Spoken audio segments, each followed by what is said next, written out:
Hello, everyone. Let's talk about everything. I know I have an acne in the middle of my forehead. I know. I'm sorry. I wanted to talk about everything. And in this video slash stream, because I'll be streaming it live, but I wanted to talk about everything. That's gonna be what it is. So if you're watching this as a video in the future, if you look in the description, you'll see timestamps of when everything is.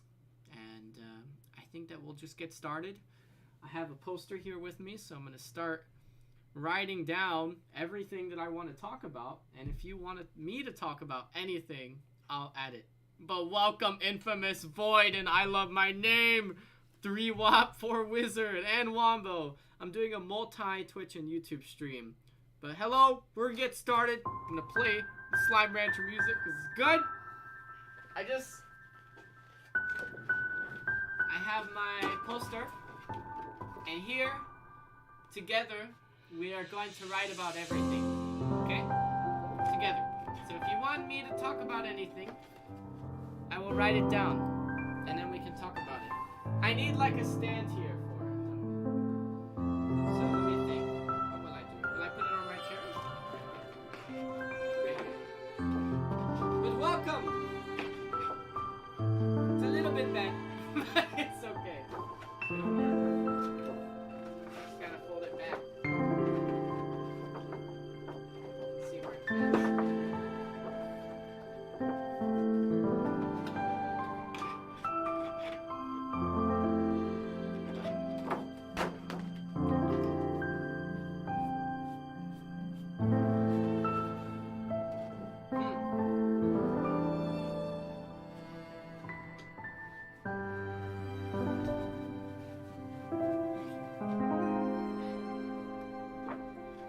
Better, yeah?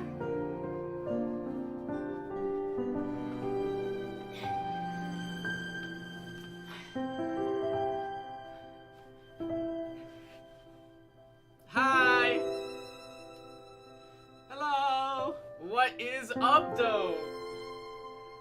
A lot. I have a lot I want to talk about. Welcome, everyone. What's up? How you doing, Sam? Boys, what is up with you, bro? You guys want me to talk about anything? I'll write it here, yeah? We'll do... What do we want to... It's gonna be a messy poster. It's okay. It's okay. Cat feather.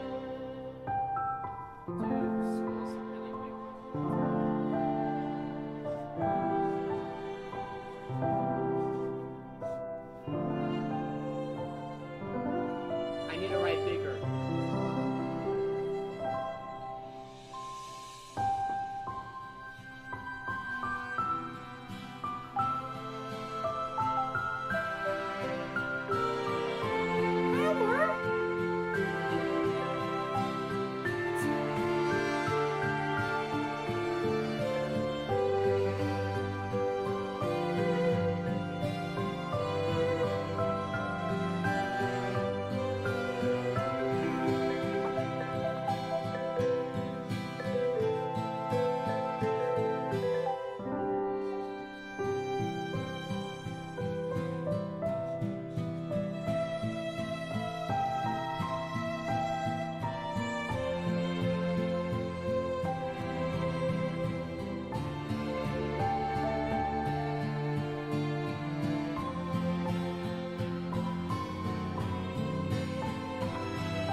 You guys want me to add anything, please?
technology's a good one.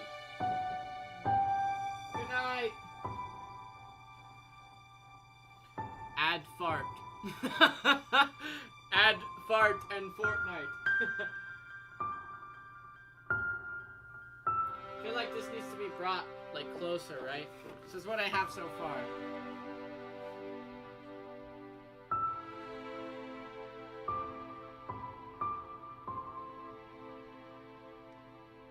What do you guys think? I feel like the lighting is kind of wonky, huh? Like the add poop part. Like, you can't see anything! Man! It's gotta be angled just right. And it's all bent up already. So you can't really see it anyways. And the background is white. Huh. And my mark. I'm gonna have to disable that while I talk. Because I know how annoying that's gonna be. I just know how annoying that's gonna be. Gosh. Let me see that Tootsie Roll. Serious topics, guys. Come on, help me brainstorm here. Maybe like a... Let me look for a stand or something.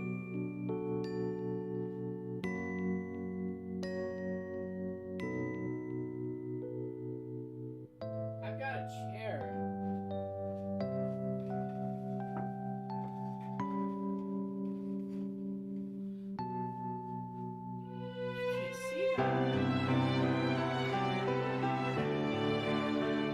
That makes it too low quality.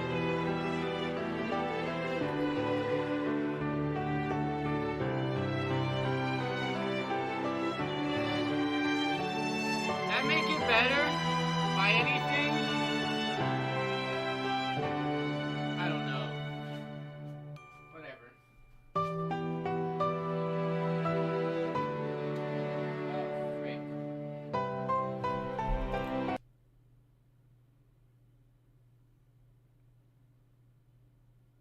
This video is gonna get copyright strike now. Ah! No! Whatever. It's okay. No! Frick, now there's gonna be ads on this video. I'm sorry, guys. Can you add, like, a tragic event in history? Let me think. Like some random maybe. Yeah, we'll talk about like the Rwandan genocide.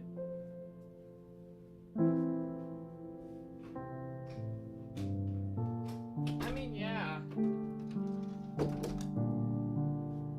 I'll be pretty good at talking about something like that, actually. Okay. Next. All right. Let's. Should we begin? I'm not really sure how I'm gonna do this. Well, hello everybody. What up, doe? What up, doe? It's me. I plan to talk for a very long time. I'm gonna be talking about a lot of things. This is the start of the board here for anyone who didn't see it before. Well, I know it's wonky. I have to like put it in front of my face. So, we're gonna add more to this as we go on, but I think that this is a pretty good start. There's a lot of stuff I wanted to add, but whatever. We'll get to it. You know what I mean? We'll get to it. So we'll set that right there. But we need it to be angled right. Well, that's not bad. But I want you to be able to see it. Peter Griffin. Peter Griffin. What up, doe? What about the Bosnia genocide? Well, we'll talk about genocides. Okay, that's actually a good topic. It's not like a good thing, but it's a good topic. So, we'll keep the poster in the behind. Yeah, tuna sandwich is not a topic. Sorry, Infamous. I think I'll stop the music. Hello, again. This is gonna be like a super serious stream or just talking. This is gonna be me talking about everything. I had this idea on the way home. Yeah, I wanted to add present on here. So I think the first thing that we're going to talk about is what's present in my life at the moment. And then we will move on to the topics. I suppose it will be more on the serious side because I will be talking for a long time about a lot of different things. So this will be part 1. If you have any questions, please ask me. If you want to add anything, please tell me, and we'll get that going. But thank you for joining and listening to me talk. I wanted to talk first and just start off by saying my sister was over. My sister drove up from Alabama and hung out with the family for a couple of days. I think it was, I don't remember how long, but it was a long and a fun time. I think it was since last Thursday. And I did not touch my computer at all. And it was nice. I can't really describe it. Ever since I came home from Wyoming, I don't really have a desire to spend all day on my computer because I didn't really do that at Wyoming. And I did it before. You know, I could spend all day on my computer, but I guess I want more to life than doing that, you know, despite me streaming, which is something I really enjoy. So I'm sorry because I leave for boot camp for the Marines February 20th, which is in less than 2 weeks now. And I wanted to stream. I wanted to make a really big video talking about Four Seasons. I wanted to make a really big video talking about, you know, Four Seasons was Wyoming when my 3 months I spent in Wyoming, and I wanted to make another big video where I talked about school. Okay, this is kind of bent back, but school was I mean, I've talked about school so much, but I've always been like, I'm going to make a big video, and I think I'm just going to talk about it now and just get that over with because I don't really have, I don't know, the patience to sit through me talking. I can't listen to myself talk for that long, you know? And me edit it, and I think just a raw talking, you know, I just like add something in the description where you could just click on it and go and like listen. Okay, here's what Jonah has to say about school. If you're interested in what I have to say about school, that's gonna be what's gonna happen. But there's a lot of things I wanted to talk about, not just about school, but things I normally talk about on stream. I just wanted to make into an actual video, or maybe like me more describing things about how I think now and how I hope to think in the future. A lot of things that, I don't know, people aren't really caught up on because they like miss me saying it when I'm in streaming or something. So I want to talk about the present a little bit and just say, like I said, I go to Marines boot camp February 20th, come back in May, late May, and I'm back here for 10 days. I will not stream during that time. I will go to vacations. So I will be going to vacations to hang out with the derp slimes. Toilet. Yes. And then I come back, right? And I will go to Pensacola, Florida, and I will go to a cyber school for 20 weeks. And there I will get to bring my computer, and I will be doing some streaming there. Better than Wyoming because I actually have my computer, and better than Wyoming because I have my own room to stream, you know? So it's really exciting. I'm really hype. I got my bonus. I will get my bonus after I finish boot camp, but I got what my bonus was, so I mean, this path is a good path. So that's my plan right now, but the mindset that I'm currently at right now as well is it's a bit hard to describe. I guess ever since coming back from Wyoming, I really value my time, you know? Not to say that you guys are not worth my time. That sounds bad, right? But to say more, instead of being on my computer, I would much rather be outside reading my book or reading a lot of books. I read a lot. And I feel like even just sitting outside, it's different now. It's hard to explain, but it's very different. I don't know. There's a lot of stuff I want to get done before I go to boot camp, you know, before I'm separated from society for, you know, 3 months and do hard labor, right? Like, I want to finish Better Call Saul, the show. I want to finish The Boys Season 3, the show. I want to finish my books. Like, you know, I want to finish Zen and the Art of Motorcycle Maintenance, and then I can finally start on my other books. I got like a list now that I really just want to get through, and I think reading is great. You know, you guys know, you guys understand. So I haven't been playing with my friends. You know, I haven't been really on technology. I've just been having some quality time with my family and with my sister, and it's nice. In a weird way, you know, I feel a lot more grounded, a lot better about the future. I feel good about the future and good about where I am right now, you know. That's where I've been, you know, in the past couple of days. That's what I've been doing. And I was thinking of making a big video the other day talking about 2022, which I should add here. Let me go ahead and add that, because that was the main inspiration for what I'm doing here. Okay. Oh, here's the marker.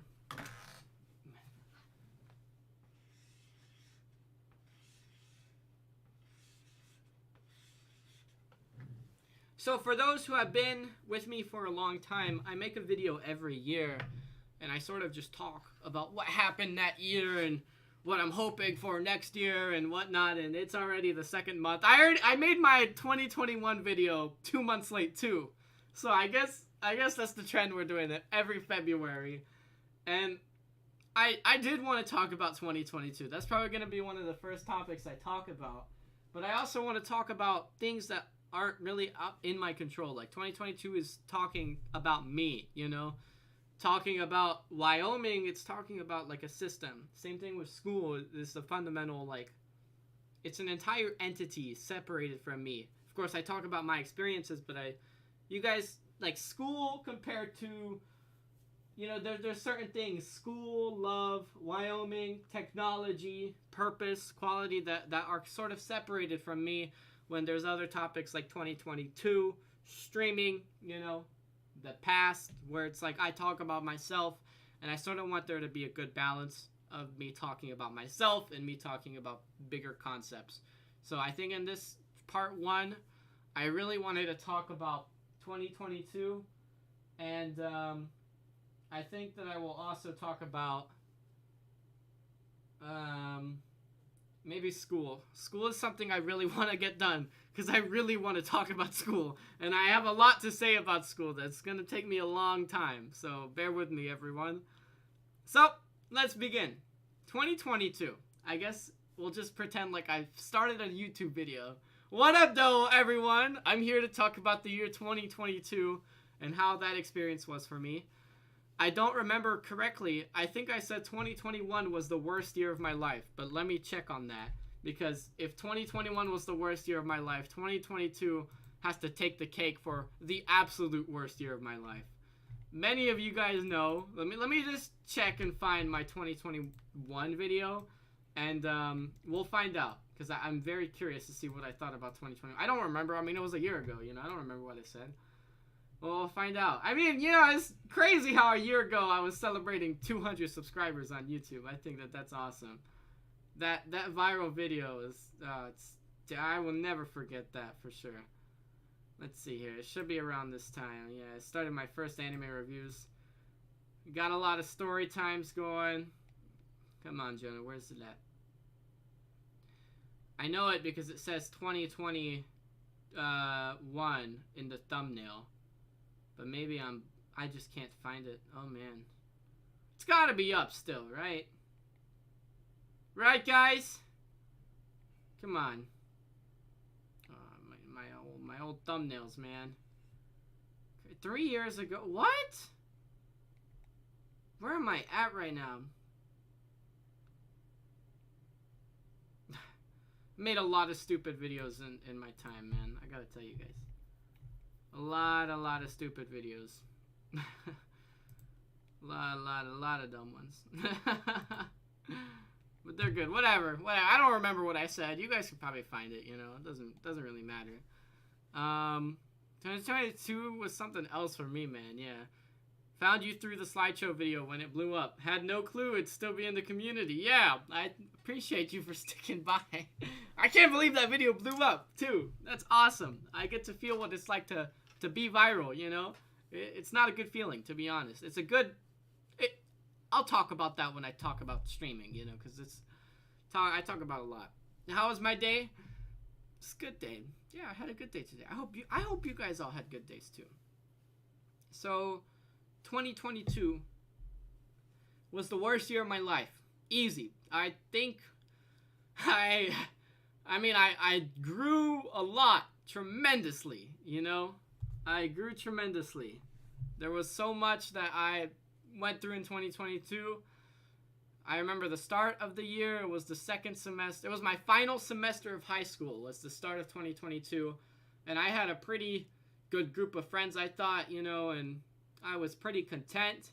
I had a girlfriend, you know, and things were going good, right? I would say. I mean, they weren't bad. I was having fun. I was really frustrated with my class because they never wanted to hang out with me. Gosh, yeah, they were awful. Oh, man, now that I'm thinking about it. But, so, my final semester of high school was... You know, not a lot happened. I made some pretty good videos during that time. But then, you know, I made a video talking about it. I talk about religion a lot. I don't think I want to talk about that now, though. But I guess religious things happened and, you know, a lot of people started not liking me anymore. And that sucked, you know. 2022 was not my year, to say the least. Gosh, okay, we're just going to get a lot of bad things over with. That way you guys kind of get where I'm going and we can keep talking about it. So, I lost all my friends. I lost my girlfriend at the time. I lost my best friend. He passed away. My other best friends in Alabama said they didn't want to be friends with me anymore. I mean, man. And I went to Wyoming, you know, at the last part of the year, which was a good and a bad experience, but it was not my year, you know. Yeah, it had its ups and downs, but it definitely had a lot more downs than ups, I have to say. Definitely the beginning of the year was the best time, but it's like the phrase, ignorance is bliss. You know, I was happy because I was ignorant and I chose to see things that I didn't really see. But the people that were around me were easily the worst people I think I've ever met in my life. Still to this day, they continue being the worst people. You know, when like I think about it, it's like, gosh, I really didn't get lucky, you know? But it's okay because I have people who care about me. And I have you guys, and I have a lot of other people who I've grown really close to that I guess I wouldn't have grown close to if it weren't for the absolutely horrendous events that happened in 2022. I joined the Marines in 2022. I was really depressed and decided, you know what? Jose would want me to be a fast runner and have a six-pack. And then I just joined the Marines and yay! So I go to boot camp. I'm excited about that, but you know, I started working out for the first time in my life, and I gotta tell you guys, you know, it's worth it. It's hard, but it's worth it, and you feel better about yourself. So work out, guys. You know, even if it's just going for like a 3-mile run or something small like that, you just gotta push yourself. You know what it is? It's like determination. So I learned the power of determination and actual progress, you know, throughout my life during the time before Wyoming. You know, when I was sort of didn't really have anybody. I had the Marines, you know. I had my recruiter, St. Sergeant Cuevas. He's amazing. Okay, he's literally amazing. He's so awesome. He's like a best friend to me, you know. Really just cool guy. Love him, you know. Cool. I lucked out with that. But, I think my headset was just disconnected. I heard it make a noise because there's no audio playing, which is fine. You know, I don't really need to hear audio. But oh gosh, I actually do need to hear audio in case you guys play that me noise. So, anyways, made some cool videos. I'm proud of the progress that I made in 2022, but I learned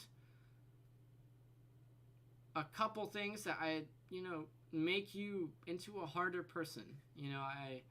Whenever you're young and whenever you're, I mean, God, I'm still young, but whenever you're younger than the age I am now, you think about your future and you think about things that, I don't know, sort of, you have dreams and you have unrealistic expectations for the world. But I guess I learned that the world is a very cruel place in 2022 and that it sucks. I mean, let's be honest, guys. The world is not a beautiful place, you know? It was a one hell of a year for real. For a lot of people, not just me, but going to Wyoming, which is something I will talk about later. I mean, whoa, like, there are so many things that I have learned now that I didn't learn a year ago. The things that I thought I understood, things that you can say, things that you can think about, things that people tell you, and they're like, hey, this is some advice that I learned through my experience, and you're like, yeah, whatever. And it doesn't actually hit you until you go through it, or until you start aging and actually losing things and losing people and, I don't know, losing hope. This world, it really siphons, like, your creativity, and it siphons your life and your willingness to live, and that goes with a lot of things. I will talk about that later, but just talking about 2022, I mean you guys are going to hear that a lot. I will talk about that later, so yeah, whatever. 2022, I still worked at the Kennedy. That was a job. You can probably check out my other videos. I can see them right now by looking here. Today I quit my job with me. So I see all that. Yeah, a lot of eventful things happened at the Kennedy, but it was not a very good job when I was working there. There was a lot of things that I was not really happy about, and nothing was changing, and whatever. I hear it's a better place now. And we actually have a Kennedy worker in the chat right now too, which is awesome. But I feel a bit disconnected from Twitch and from YouTube. I did that a lot when I was in Wyoming, mostly because I didn't have the time for it. But in 2022, I mean, guys, I was in a dark place. I gotta tell you, I didn't have any support.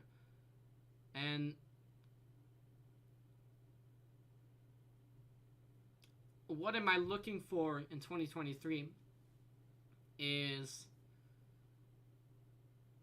it's kind of hard to say because there's a lot that I want out of this year, but a lot that I have to get rid of, if that makes sense. I call it like,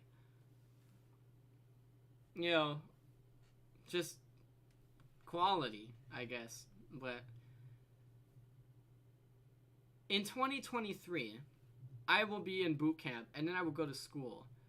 I will go to a Marine school, right? So I feel like it's going to be a busy year, but I still want to stay true to myself and stay true to my values. But I especially want one thing, and that's, in 2022 was the most BS year of my life. I had so many people that were not genuine good people walk out on me, and I was sad about that because I didn't have many good genuine people that I felt like I could keep.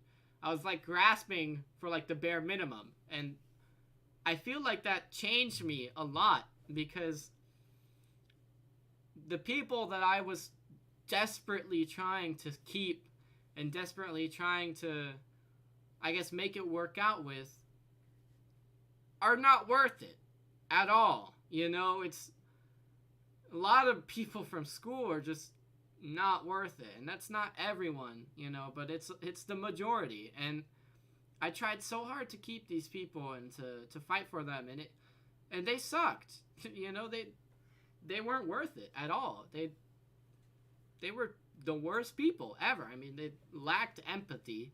You might be asking, well, why did they suck, Jonah? Well, they had no empathy. They had no care for other people. They had no care for service industry staff.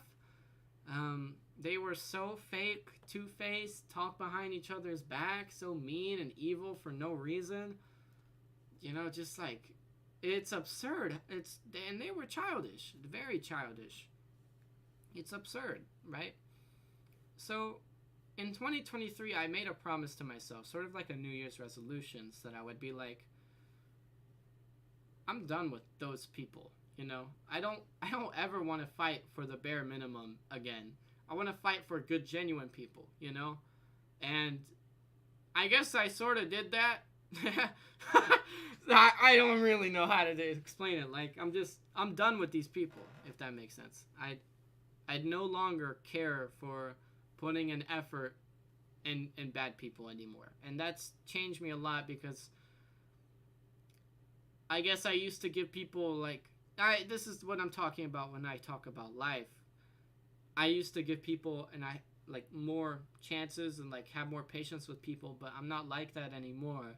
I have a very short fuse now. It's like, if you do something that makes me angry in any way, or makes me think of, if you do something that makes me think, wow, this person is a bad person, I do not I'm done. I'm out. Whatever, because it's not worth it. It's not, guys. So in 2023, I wanted to just say, whatever, hands in the air. I'm done, and I'm moving forward. I'm moving past all of these poopy people, because I have good people in my life. These good people, probably 2 people in South Carolina. I have the Kennedy crew. I've got the wonderful people I've met in Wyoming, people in Alabama that I love so dearly, and I have people sort of all over the place now that I really care about, and I'm happy with the people that I have, because that's just how it is. So in 2023, I want 0 BS from people who suck. You know what I mean? If someone does something stupid, I'm out. It's not worth it. In 2023, I really want to graduate from boot camp in the Marines. I'm really hoping that I can do that. I really, really, really want to be more grounded. I want to stop using social media, because it's going to the technology topic, it's not worth it. It's like that thing that I told you. It siphons the life out of you, So in 2023, I sort of want to back off from social media and go back to nature, go back to reading books, I guess, instead of looking down on my phone all the time, I want to look up and look forward, and I want to see the beautiful scenery around me, and I want to see and feel and smell and listen, Missed quite a top. Right now we're talking about 2022, but I've got a board here of all the things I want to talk about. So if you want me to add anything, I'll add it there. Here's what I have. I've got school, future, past, love, Wyoming, purpose, streaming, quality, technology in 2022 so far. So I'm just talking about 2022, but welcome. So the future is certain, which is kind of weird, because I expected my future to be uncertain. I now know exactly how my year is going to go. I know for a fact I'm going to boot camp in 12 days. I know for a fact I'm going to go to cyber school, at least if I don't die or something, for 20 weeks after 10 days after I get back from boot camp. And after that, well, I guess I don't really know after that, but I've got a good portion of time of my life where I know exactly what's going to happen. I don't really know how to feel about that. You guys know that I don't really like being set to a schedule or something like that, but that's my life in the future, and I feel good about it, and that's good. It's important to feel good about what's coming your way, and I feel proud of myself, and I feel happy. I feel good about the things that I'm doing today. Gosh, guys, when I was playing the piano this morning, I was doing so good. I want to talk about music, too. I want to talk about a lot of things. So bear with me. So that's 2022. It sucked balls, So that was all the stuff that sucked. Let's talk about some good things that happened in 2022. Switch over. Let's talk some positive, right? 2022, I got a viral video. I'm sure many of you guys have seen it. It's my friends made my school project. It's got 54,000 views on YouTube and over 2 million on TikTok. That was awesome. I'm so happy to have made a video that makes so many people happy in the world. At least, I'm sure 99% of those people have well already forgotten about the video, because it's like when you're scrolling through TikTok or YouTube or something, you like click on a video and you're like, that was a good video, and you move on, you know. Infamous stuck by because Infamous is freaking awesome, but like it's hard to like actually get an audience from like a viral video, you know. You gotta, but I mean, it felt good. I wasn't expecting it. I still remember when I uploaded, I was like, I'll just take a clip from this video, because I barely uploaded it on TikTok, and I was just like, maybe I'll put it on TikTok and we'll see how it does, you know. I was maybe like 200 views was like my average. I wasn't doing good on TikTok. I like checked back in 10 minutes. I don't know why, and it had like 1,000 views, and I was like what? You know, that was so much, you know. What's up, Jacob? Welcome. Just talking about everything. So I was like, what? Like, what is going on? And this was like early 2022. I was like, dang, that's pretty good. I like checked back 5 minutes later, it went up to 5,000 views, and I was like what? What's going on? You know? That night, I was staying up all night, and I just kept refreshing it.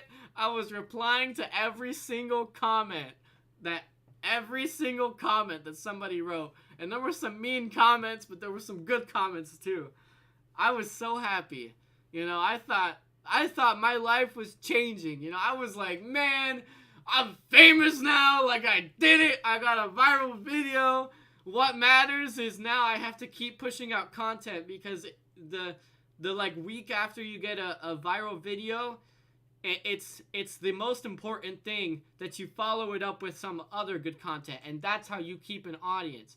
Because if people see a viral video, they're gonna like it, and they're gonna see your other content. So you got to make another good video, right? Not even 32 hours after the video was posted, I got the worst sickness I think I've probably ever had in my life. I felt like I was going to die. I mean, it was so bad. I couldn't like lift my arms because my body was that weak. I was bedridden for 2 weeks. It was that bad.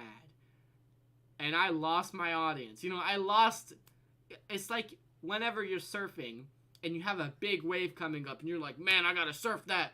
And you miss it. You know, it's like, man, like, God, it was so frustrating because I was in bed and I was like, oh, like, please, like, God, just feel better. I need to make a video. I made a video of me while I was sick. I was like, I'm so sorry, guys, I'm most sick, you know? And that one got 10,000 views, and it was like a freaking terrible video, you know? But it just goes to show how valuable that is. Infamous says, blowing up feels weird, I can say, looking at such high number. Yeah, right?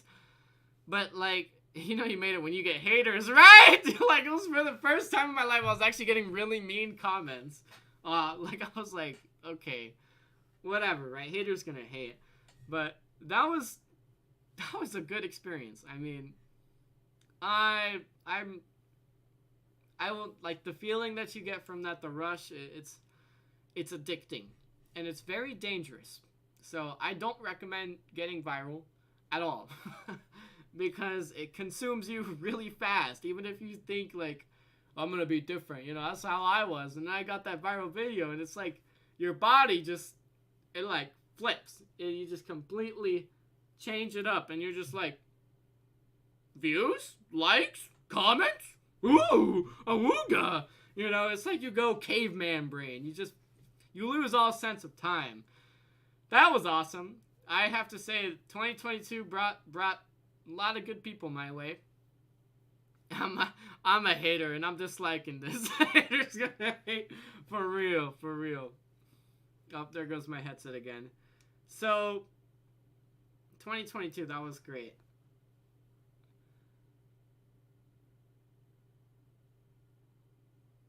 Oh, how could I forget? Okay, I was like thinking, well, that's about it, huh? 2022 sucked. No, in 2022, I went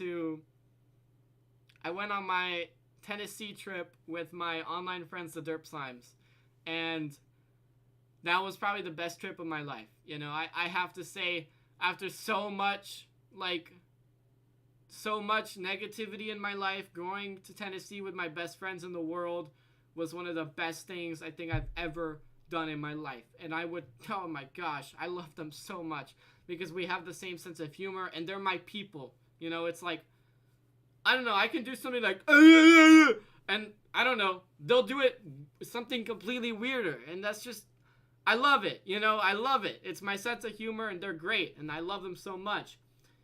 And sort of like twisting this, you know, that's why whenever I came back from my Tennessee trip, I think I was like the most depressed in the world because I came back from Tennessee from seeing the greatest people in the world to seeing the absolute worst people in the world. Like, I was like, oh my goodness, this sucks. I'm just kidding. I'll leave a like. Have a good night, brother. Thanks, Noah. You take it easy, man. Love you, bro. So, gosh, I was so sad after my trip because the people here suck so much. You know, I was like, man, that was rough. But God, Tennessee. I mean, we went rafting. You know, we went hiking. We had French toast, Nutella, and Sour Patch Kid breakfast. Like, we were cooking every day. We were driving. We were doing tourist traps. We did this super Ripley's ripoff mirror maze, which was like the lamest thing I think I've ever done. But it doesn't matter what you do when you're with the right people, you know? Like, I had so much fun doing Ripley's ripoff mirror maze with the best people. And I know if you have the wrong people and you do something stupid, you're not gonna have a good time. But I had a blast. You know, we knew it was a ripoff, and we had a blast. Like, those people are great. I can't wait to see them after boot camp. I'm really connected with them. First time I saw them in my life. We've been online friends for, you know, like six years now. I think 6-7 years, something like that. And it's been a blast getting to know them. That was awesome. Yeah. Hey, 2022 wasn't so bad now that I think about it.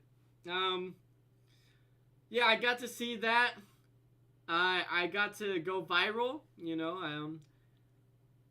Man, what else? A couple good movies came out that year, but I think that's pretty much it. Besides my trip to Wyoming, which I don't really classify. That's like a completely different entity, I would suppose.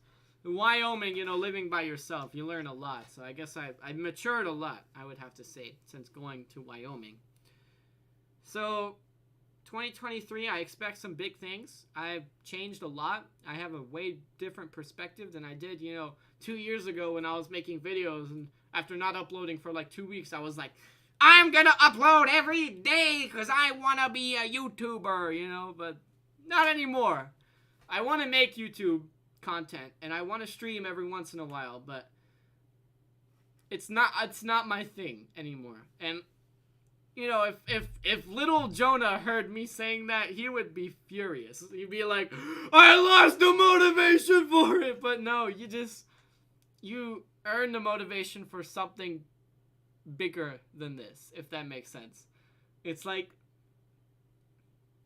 okay, this goes with the streaming category, but you know, like I said, I just want to like say technology away. I'm focusing on what matters in life, like connections with people and walking and reading books. You know, I don't know. It's the Jonah self finding yourself phase. That's what's going on right now. So, I think I pretty much said everything I wanted to say about 2023. So, that's pretty much it. we're gonna make a loud noise now, so cover your ears. That way I can go to the audio and just put the timestamp. Okay. Here's what I'm gonna do. We're gonna take a short break. I'm gonna go get a glass of apple juice. It's not gonna take me more than 2 minutes. If you think of anything you want me to add to this ginormous poster board, tell me. And then we're gonna come back and we're gonna talk about school. Awesome.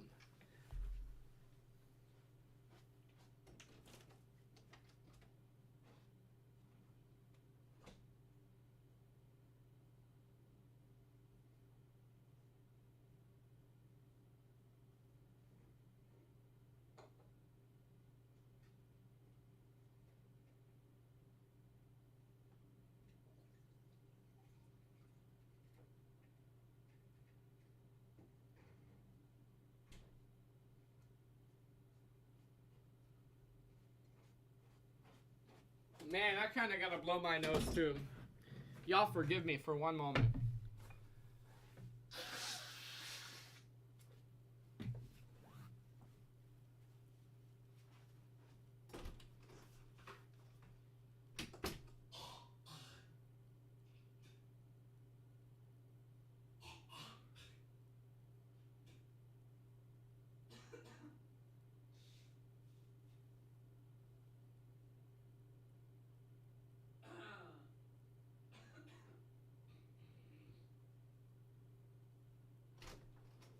Wow, that was disgusting. I hope you guys did not hear that. Woo! Okay, let's move on.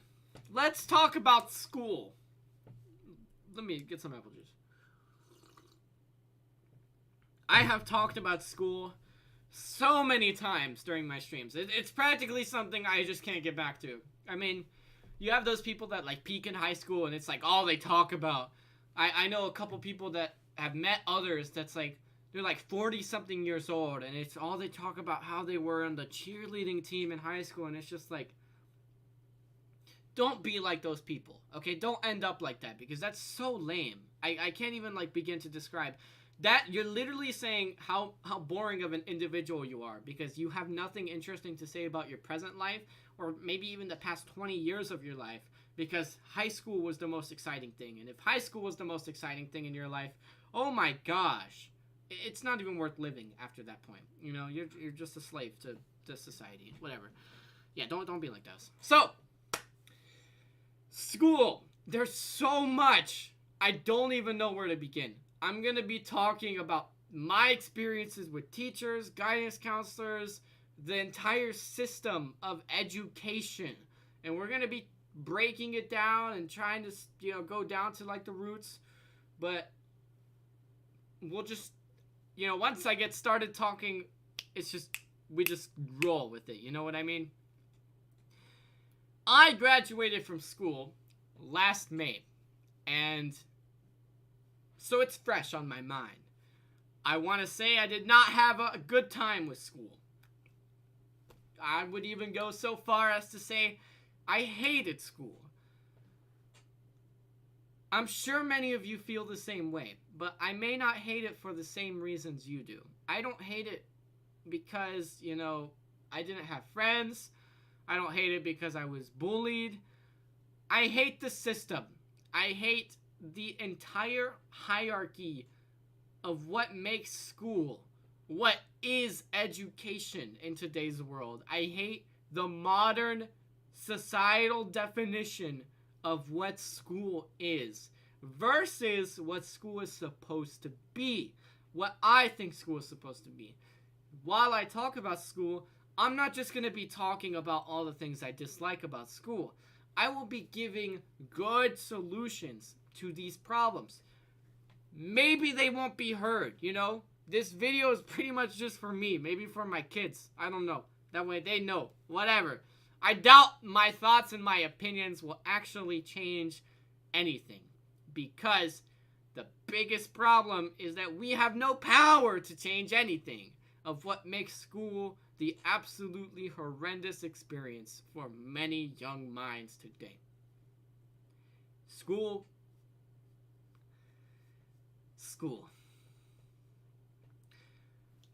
I went to kindergarten and preschool at a place called the Capital School. And I think it was in Alabama. And there, I think I had my first bad experience with school. I didn't know how to speak English at the time. I could only speak Spanish. So going into school was already hard because everybody spoke English, and it was like you're surrounded by people who speak this alien language, and you're just crying because you're like, what are they saying? But right off the bat, I was a troublemaker. I mean, I was a big troublemaker. It was around second grade where I actually changed, like something switched. But the beginning years for Jonah in school, I caused trouble. You hear that a lot, right? But I was the trouble. Like, I got in trouble pretty much every day. I was always doing things like whenever we would get to go on computers and do the little learning software, I would like little Jonah would find a way to somehow sneak out of the game system, the learning system, and like start playing Sonic the Hedgehog, or Fireboy and Water Girl or something on the computers. And all the kids would they loved me, because I taught them the ways. But I remember one time I had done the same. I wasn't doing my work, I went to go play video games again. So I like logged out of the computer, made it to where I could play games on it. And, one kid comes up, he's like, oh my God, Jonah, how'd you do that? And I was like, shh, like, I'll tell you, but like, get away from me because you're getting attention. And then, like, all the students crowded around my computer and they were like, Jonah, like, what are you doing? You're playing games? I was like, y'all are stupid! You guys are giving it away. I got in trouble because of the students, because I was sneaky. I could, like, switch it back to the learning thing like that, I was good at it. So, I got in trouble a lot. I told a story time, one time. I mean, gosh, let me tell you first about the first time I got in trouble, like big time in trouble. Every Tuesday and Thursday, we would go to like a gymnastics place, and we would take gymnastics, like little first graders, first graders and kindergartners. I love gymnastics. It was my favorite class. I was good at it, like I was full of energy as a kid. I would run around, do all the good things, I never ran out of energy. So I love gymnastics because you got to jump around and, just pretty much be a monkey. So during gymnastics, my friend Antoine, he's on the balancing beam, and I'm on the balancing beam too. But there's two different balancing beams. And I'm like, I'm on it, but I always had a good sense of balance, so I was like pretending like I was falling, I was like, whoa, like.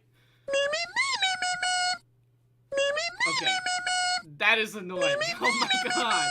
So that's, one of my viewers has just played this noise. That's what that noise is. Anyways, so Antoine, he sees me, who doesn't have that good balance, and he tries to do the same thing. He's like, whoa, he's like mocking me, right? Or he's not mocking, he's acting like I was acting, And he falls off, he actually falls. So he's like pretending to fall, and he loses his balance and actually falls. And he lands on his arm and he breaks his arm. Okay? And, he starts crying, right? All the kids are like, what happened? And I guess the teacher didn't like me very much because I was a troublemaker. And she made up this, like, weird story about how I broke Antoine's arm. And I got sent to the principal's office. And I was banned from going to gymnastics. And every Tuesday and Thursday, I had to sit in the principal's office. Of course, I fought for myself. I was like, I didn't do that. Like, what are you talking about? But I was banned from it nonetheless. And every Tuesday and Thursday until I left the school, I had to sit. I don't know. So, like, that's a bad impression. Okay, I want you guys to think of little Jonah. Little first grader Jonah has to sit while he misses out on his favorite activity. Because some kid, his best friend, by the way, Antoine, broke his arm. And it wasn't his fault. That was the first time I realized just how unfair the world is from a very young age. I was so mad at the system. I was so mad that these teachers didn't believe me. I was so angry that the thing that I thought of, the thing that really changed me, like something in my body changed with this one simple like statement. This isn't fair. Fairness. And this brings up this concept that just keeps going and building up throughout my school years. It wasn't fair that this happened to me. It was horrible. And it bothered me so much that things were this way. So, fast forward, right? Moving. I did not make a cover story, by the way. It's the truth, okay? I didn't break his arm. He's my best friend. Moving on, 3rd grade, I like switch up. You know, I become the good kid. I become the smart kid, okay? I was always good at memorizing things. I would always say, like, in my life, I've always had a very good memory. And that has helped me be in all the smart classes at school, you know, all the, like, advanced courses, because I've always had a phenomenal memory. Like, I take pride in my memory. But I don't, you know, care about anything I was learning. So in the 3rd grade, I was started out as a troublemaker, and I still remember the day my homeroom teacher brought me outside halfway through the year, and I thought I was in trouble. I was like, am I in trouble? And she said, no, I just want to tell you how proud I am of you for growing into a better person and not causing so much more trouble and for getting good grades. And I was like, wow, that was a good move on the teacher. That was disgusting. Sorry. Anyways, I was like, wow, that's so nice from the teacher to say. And that motivated me to be a good kid. And I was in AIG, you know, the advanced programs and all this crap. And just because I had that good memory and I could remember things really easily. But there was still something kind of hard to describe. Because in the 3rd grade, 4th grade, you know, 5th grade goes by. It's the way I remember it being is incredibly easy.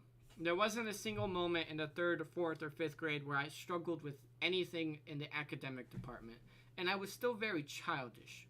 You know, I loved recess. I loved climbing still. I could climb for days. I mean, monkey bars, please. I would do something called the worm where you go in one hole, out, and you don't touch the ground. You know, like, I was good at it. And I was having fun.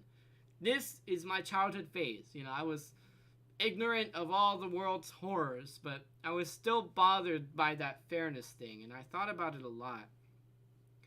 And I had a good time in school. At that time, sub-students begin struggling once they start learning more advanced mathematics, more advanced other things. What's up, Updog?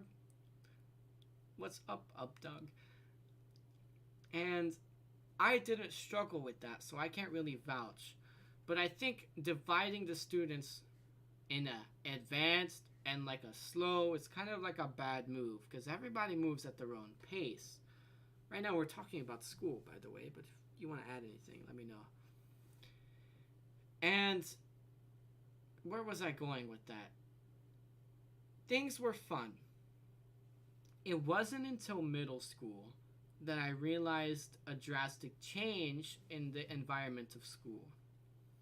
In middle school, I'm so used to you screaming. Thanks for the follow. No problem. Thanks for stopping by, Blue Skies. I'm just talking right now. So in middle school, the biggest change was they took away recess. I don't know if they did that for you guys, okay? But we stopped having recess.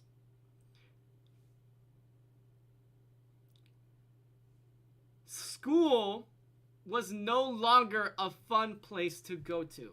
You know, in the elementary years, you're still excited to go to school because you get to hang out with your friends outside, run around, play tag, you know, little kid things. And in middle school, we didn't have that anymore. You went to school and you sat through hours of classes that you didn't, you know, that weren't necessarily hard, but you just didn't really care for them. And after that, you would go home. And you didn't have a car, so you couldn't drive over to your friend's house. You know, maybe you had a sleepover on the weekend, but you start growing up, and it's sad. But I think taking away recess is one of the biggest detrimental things that happen to school. And I remember being so sad. And then something starts. It's very, very, very, very sudden. Or no, not sudden. It's like a gradual thing. What I wanted to say, it's sneaky. You don't really see it happen. It's more of like a progressive change over a few months' time in middle school, where it's like it creeps in like a fog, and it just devours you.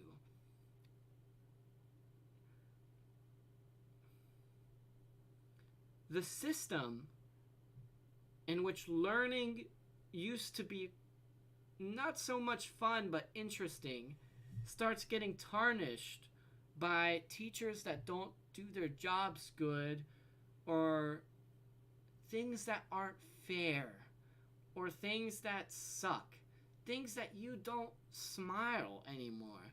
It's like a depression that just sets in, not just with you, but with the entire environment.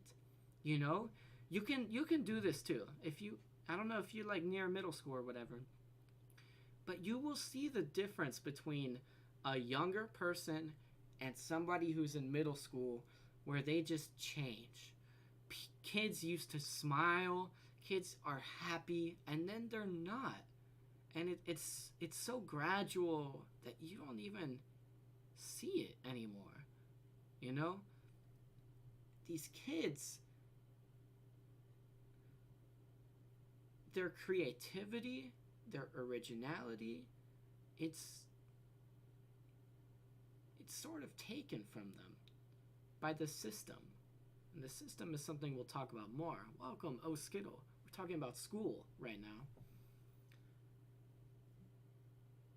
So this system here, it makes these children unhappy. Here's an example of what I'm talking about. In the past, let's say you don't have a good home life. You go to school, and school is this place where you can find happiness with friends, you know? In middle school, it sort of changes, and especially in high school, but if you're not happy going to school, and you go home and you're not happy, kids become depressed so much faster. I mean, that's why the suicide rate is so high, because this good place, this happy place, was taken from them. And it's little by little, you know, throughout the years, but that's just how it is. So this depression, it can be caused by many things, you know, no recess, bullying or whatever from kids who just, they grow tired, they grow agitated while in this environment. But why is that, you know? And I had something really good I was going to say. I'll probably come back to it later, but here it is. When you're a kid and you're going to school and you're doing sports, let's say sports is a great example, and Sonny Boy the anime goes into this perfectly. When you're a kid, and let's say you're playing baseball, like Little League or whatever, or maybe even soccer. I played soccer when I was a kid. Basketball, football, whatever you're playing, you're having fun, right? You're playing it because it's fun and it's something that you enjoy, and because it's a fun activity, and, you know, win or lose, you know, you're just having a good time. But as you grow older, these kids, it's not about fun anymore. It's about who is the best. And this is where school just... Oskito says, school teaches social skills. School helps young people build confidence. School encourages critical thinking. School introduces young people to future goals. School gives students a variety of opportunities. School builds communities. School teaches the importance of learning process, and school reduces poverty. Wow. Okay, I will go through all of those in a bit, but I think the detriments of school are more than the positives of school. I think school can be improved by many ways that would make, you know, all these problems go away. So as you grow older, middle school, high school, you're playing a sport, something that you've been playing since you were a kid, and it stops being about fun. It starts being about who's the best and who's the best player on your team, who's the best team. If you're not good at the sport, you can't play anymore. And it's these little things that recess, a bad teacher, one bad teacher can completely flip it, because these teachers are influences on these children. It will completely change a kid up. Unfair circumstances, too much homework. These things will break up a kid, growing up. So, my experience in school, I started to see that in middle school.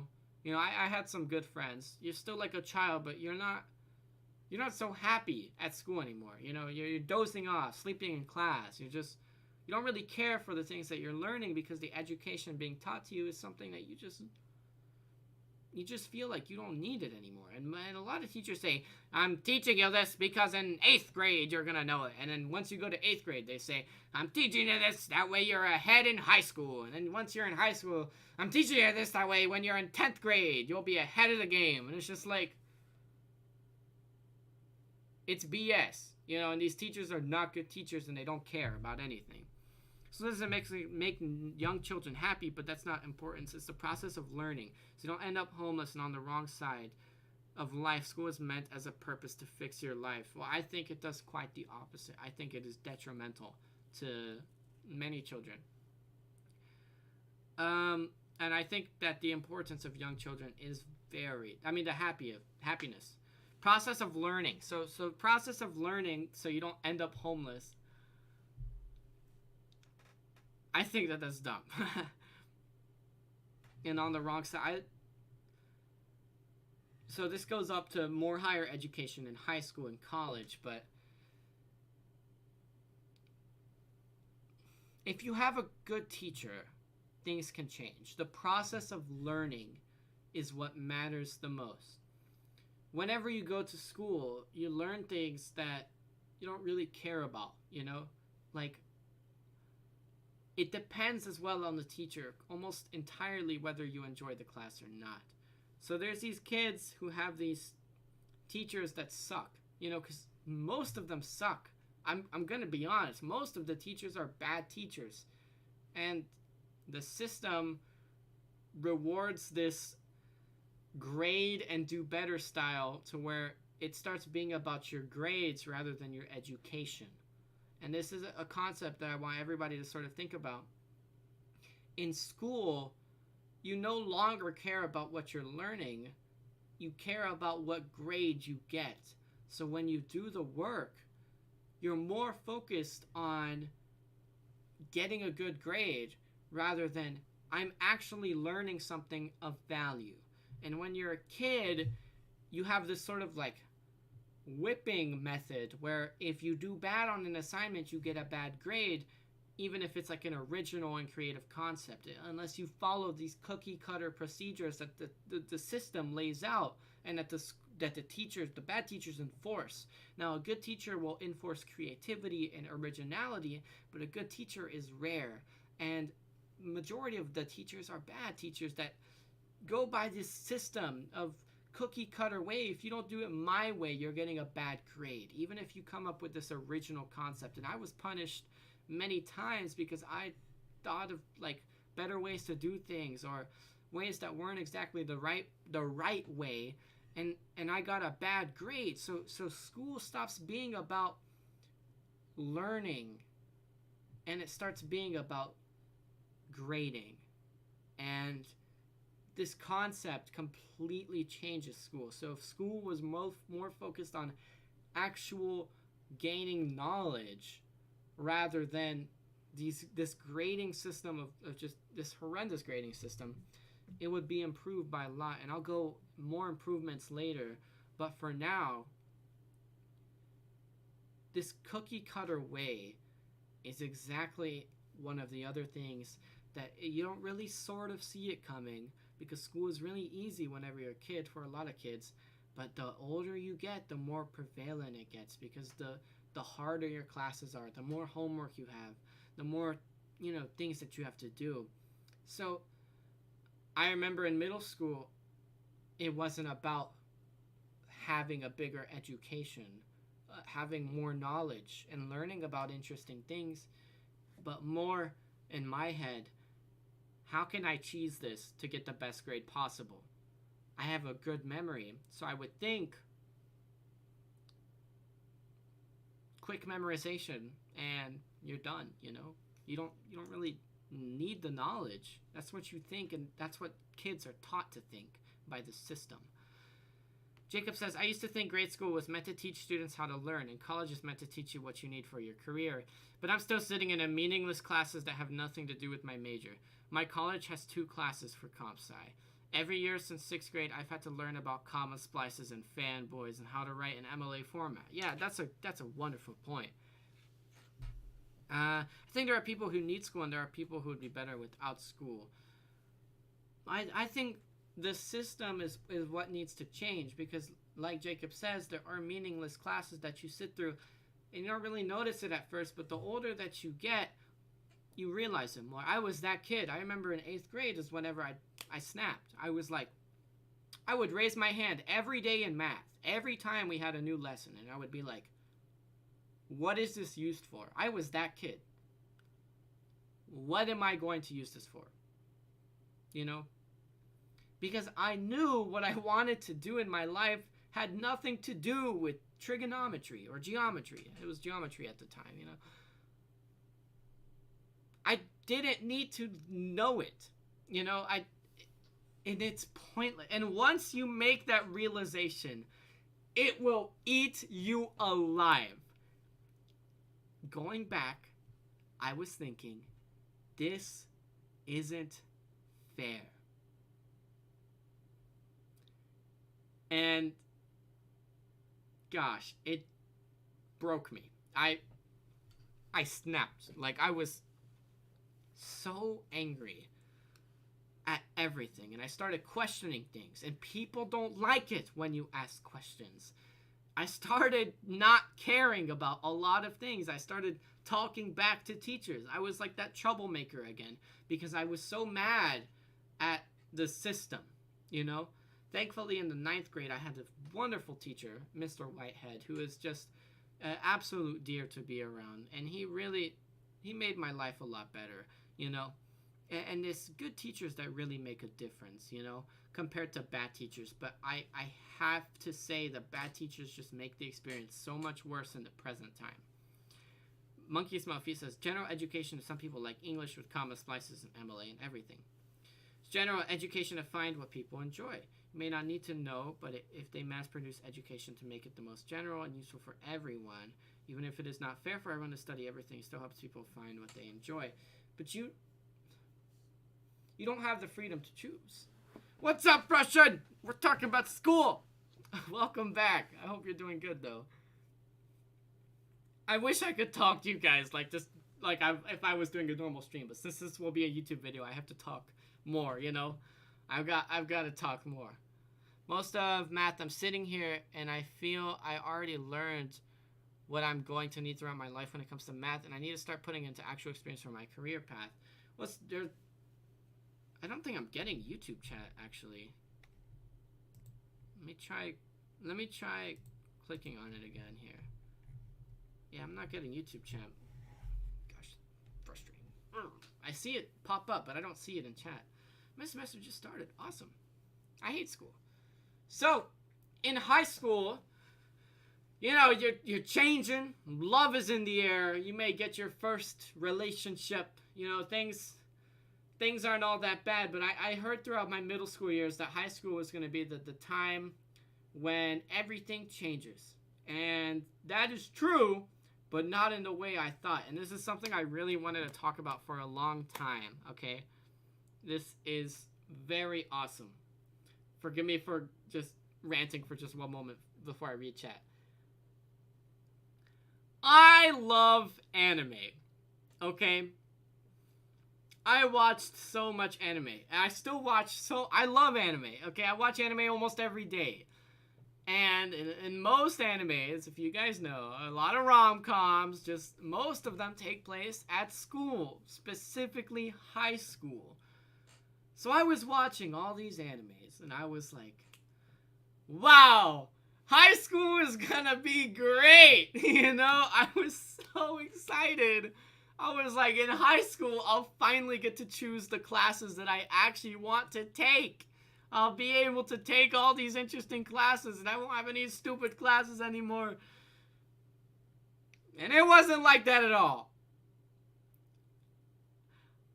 I cannot even begin to describe you my disappointment. Okay, I was a stupid kid. Okay, I thought that it would be like a freaking like a rom-com anime where I would, I don't know, find the love of my life sitting next to me, and there would be this beautiful girl, and that she would love me for no reason, just like it happens in the animes. And I was so happy. I was like, it's gonna happen. And high school, I had to have been possibly the biggest disappointment in my entire, like, life. Like, they tell you all these things, and they being different people, but it matters, you know? The final high school I went to in South Carolina was this massive high school, and you had the option to choose so many things. Here, the high school I went to in Alabama for 3 years didn't even have a drama club, you know? You had this much when it came to choosing your classes. And even then, if you wanted a class, half the time you were told it was full. So here I am, and things are not what I thought that they would be. And I am so sad and so disappointed and so mad at the system already.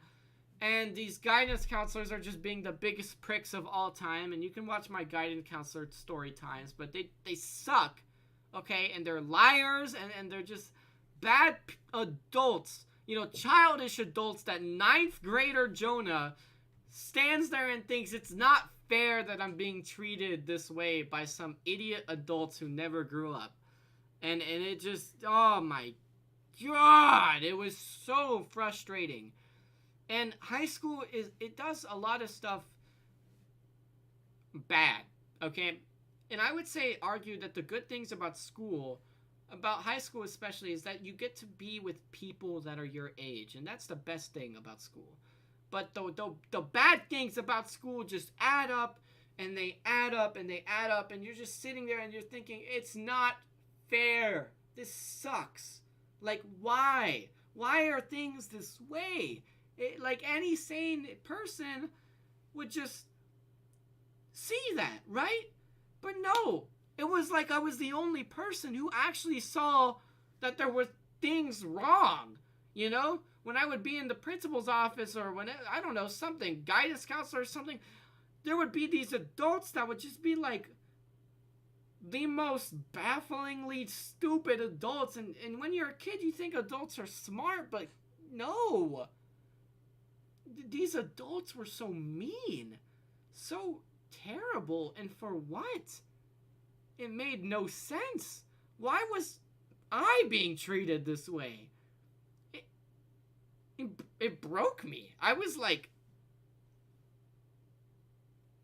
I can't even be, like, I was shocked. Like,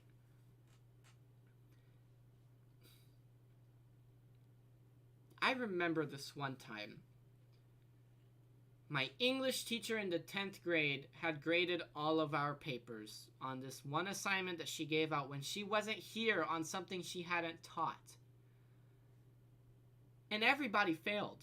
Okay, the smartest girls in the class, I saw them cry because they're straight A students, and it's the first time in their life that they got freaking 40s and 30s on an assignment. And me, I'm a big justice warrior, okay? My freaking credit card is the scales of justice, and I see something that's not fair, it bothers me so much. So you know what? I raised my hand. I'm like, I remember her name, Miss Smith. I was like, Miss Smith. I feel, I just picked one question at first. I was like, I feel like this question, the right answer isn't the right answer. Because all of us had put B and the right answer was C. And we're like, couldn't you think that B is the right answer? Because C, technically, it's not right, and it was on To Kill a Mockingbird. This weird something question about Atticus Finch, and all of us in class, we were like, "Oh, it's B or whatever, right?" And she was like, "It says to pick the best answer, Jonah. B is not the best answer." And I was like, "Well, maybe it's not the best answer, but can you see where we're coming from as to why we would come to this conclusion?" And she was like, "No." And I was like, really? So then, after class, I got a big group of students together, and I went to talk to her during our, 15-minute break in between, classes or whatever. And I was like, "Listen," I walked in there, I was like, "I feel like it's not fair that we all failed this assignment that you gave out when you weren't here, and there's a lot of stuff on here that you didn't even teach, like with the example of that one question I asked earlier."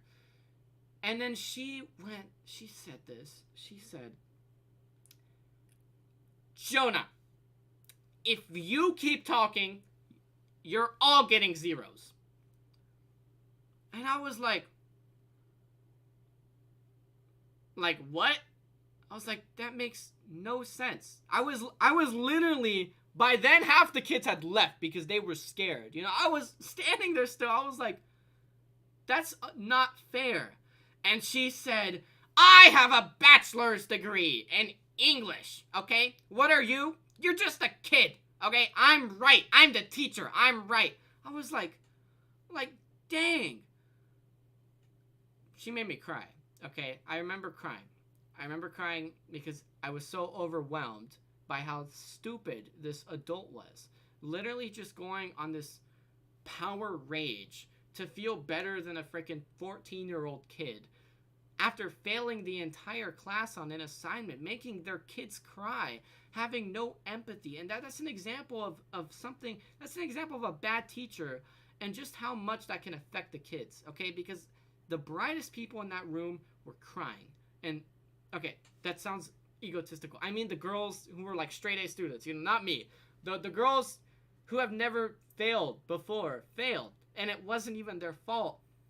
And that's just a taste of that unfairness that is everywhere in school. And I can provide countless examples, but that just goes to show how detrimental that can be to a kid's health. And that goes back to freaking one big point. Hire teachers who care.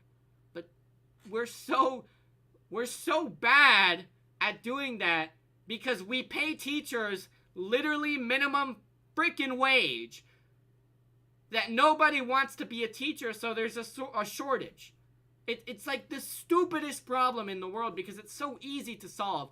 If you just pay teachers more, there will be more teachers, and then you will have a pool to select from, and you can select the best, like Mr. Whitehead, who provided a positive influence on the children, who never was mean, who had open, smart discussions with the kids that cared, And it makes a difference. I think my bid thing is still up from my sleep stream, so let me catch up on chat real quick. So you found your wedding shoes? That's awesome, Russian Valkyrie. Oh man, Jacob says, "I agree that it should be general vast. I didn't know where I wanted to go until I got out of high school, but I don't see the reasoning in teaching the same lessons over and over and over again." Right, yeah, the classes should build on each other, not be a slightly harder copy. Yes, very true, Jacob. Infamous switch over to to Twitch. Russian says, "High school depends on public schools. Honestly, enjoy time with your friends and get what you can out of it. And when it's done, you'll forget 25% of it and you can move on and get a job." Yeah, but it shouldn't be that, Russian? Because I agree. You should just enjoy your time with the friends, but you shouldn't have to grit your teeth. Be like, just 3 more years. 3 more years and this is over. That's horrible, it shouldn't be that way at all. I think most adults who teach in high school peaked in high school, so they wanted to go back. Very true. So Miss Smith, she was like a popular girl in high school, and you could tell because the way that she acted, the way she talked, and the way she did your hair, and something about her was just horrible. She's just a horrible person. I do not like her at all. English tests are the worst when English is made to interpret. Yes, literally, anybody can interpret things differently. Seeing the smart people cry over a test is genuinely the most stressful thing that can happen. I speak from experience. Right? It's like, I failed the assignment, right? But when I see that the smartest kids, the straight A kids, the people who whenever they get below a 100 get mad, fail, that's when you know there's a problem, right? Like, it's not their fault. It's the system and it's the teacher. Russian says, Jonah, as probably the oldest on the stream, some people never grow up. That's how we get Karens and all the other crap people. Some people think as whole as adults as gossip is okay and popularity matters and give a frick about so much unimportant stuff. You know what else, bro? Some teachers suck. Get your grades memorized, some poop, get C's or better. That's what you need to graduate. The minute you graduate, it will not matter a tiny bit what grades you had, and no one will ever ask. And that is so true. And that is so true. Nobody cares about what happened in high school, especially now. College, they've stopped even what is it? No. Jobs have stopped even asking for college degrees because they need workers so much. The work economy right now is crazy. Every place is hiring. You can get a job anywhere as long as you have one thing. Two things. Confidence and you look decent. You can't be smelly. As long as you have confidence and you maybe dress up kind of nice that day, you'll be fine. And a lot of people don't understand that because it's not told to them. And they get told this lie about how you need to go to college and get a degree and graduate and be fine. But college is a scam! Which I will talk about more, but man, let me tell you guys. So, like I mentioned, 3rd grade, right? Something switched. I became the smart kid. I started getting good grades. I had straight A's growing up. I was in all the advanced classes. I mean, I did good, guys. Like, I worked my butt off for it, And here's what college offered me for this, okay? For busting my butt, taking college class, taking the hardest classes. Clemson University. I wanted to go for film, to study for film. Straight A student, me, okay? Good grades all my life, okay? Good track record. I founded the literature club, I was in the beta club. I was the president in the student council, okay? Not during my final high school year, but for 1 year. $100,000 tuition. They offered me $8,000.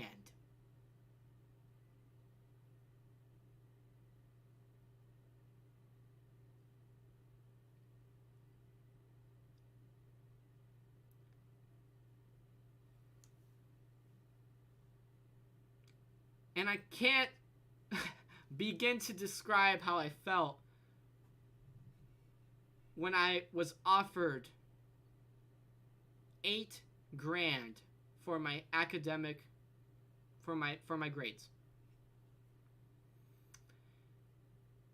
It's the biggest punch in the face I think I've ever gotten in my life. And it doesn't really hit the kids that are in school. But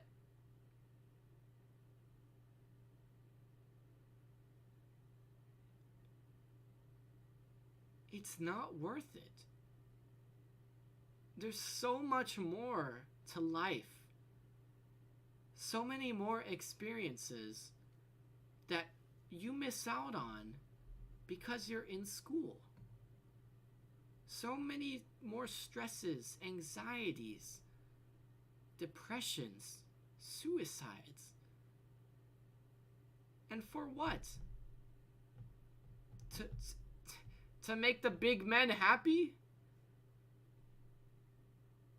And a lot of people don't realize that. And they work their butt off for squat. And it breaks my heart. It breaks my heart. The system is horrible. Monkey Smell Feet says, the system even fails people who are considered successful in this system. Yes, very much so. Teachers don't need more money. There needs to be better incentive for teachers to actually do well. They get paid whether kids pass or fail, you know. We throw tons of money at inner city schools that get so much funding and never get better because the teachers don't. Now they're crap teachers with iPads and fancy. Right! I mean, that's true too. It's the people that matter. My high school is great and has lots of opportunities and classes that I'm happy I get to experience, but I have no friends. And I think I'd be happier with poopy classes and at least a small friend group. Yeah, and it's the people that get through, but some people don't have either. You know, some people have poopy classes and no friends. And that sucks. Opportunities in high school are great. And every high school is different. I'm not saying every high school is bad. I'm not saying I'm rare to see a high school that's good, but that actually has those opportunities like you described. But from my personal experience, it was the biggest waste of time. If there could be something else where you could be with the kids that are your age and grow fundamentally as a person and learn things that I actually value, like learn how to be kind. You know, when I learned how to be kind, I learned it from my first job in a restaurant, from the coworkers that I worked with. And working in the real world while I was in high school made me think of just how much high school sucked, because it wasn't worth it and I wasn't learning anything. And these adults that I was working with were teaching me valuable lessons that I still remember to this day. Same thing with the few good teachers that I've had. But not everybody gets that. Not everybody gets to work while they're in high school. Not everybody gets good teachers. And let's think of solutions now.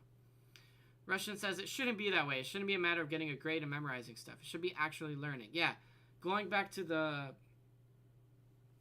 it starts being about grades rather than actual knowledge.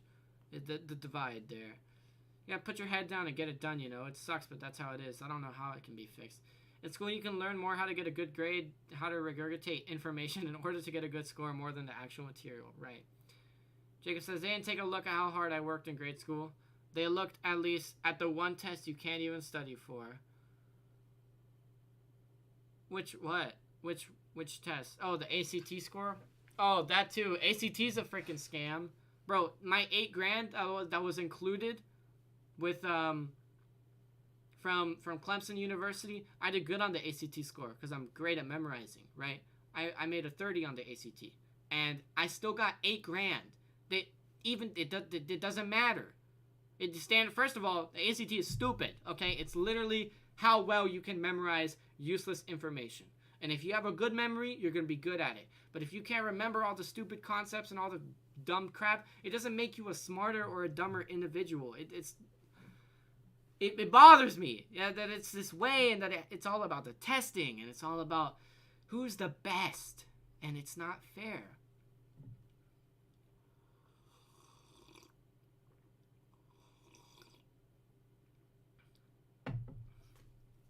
So, no more standardized testing. I think, or keep standardized testing, but don't make it about the grade anymore. You know, it shouldn't be whether you do good or bad, because there's so much more to intelligence and so much more to knowledge that we haven't even dwelled on. Standardized testing is just testing your ability to, like Infamous said, regurgitate useless information. So, we replace it with unique tests that are interesting, okay? And what I mean by interesting, I'm not allowed to talk about this test, like what was on this test, pretty much, because it's like a Marines thing, you know? I don't know if I'm allowed to talk about it or not, but I'm not going to give you details. I took a test for my job for the Marines, and it was the most fun test I've ever taken, okay? It's not the ASVAB, it's something else, and it was fun. Okay, like, I don't know how to describe it, because it was interesting.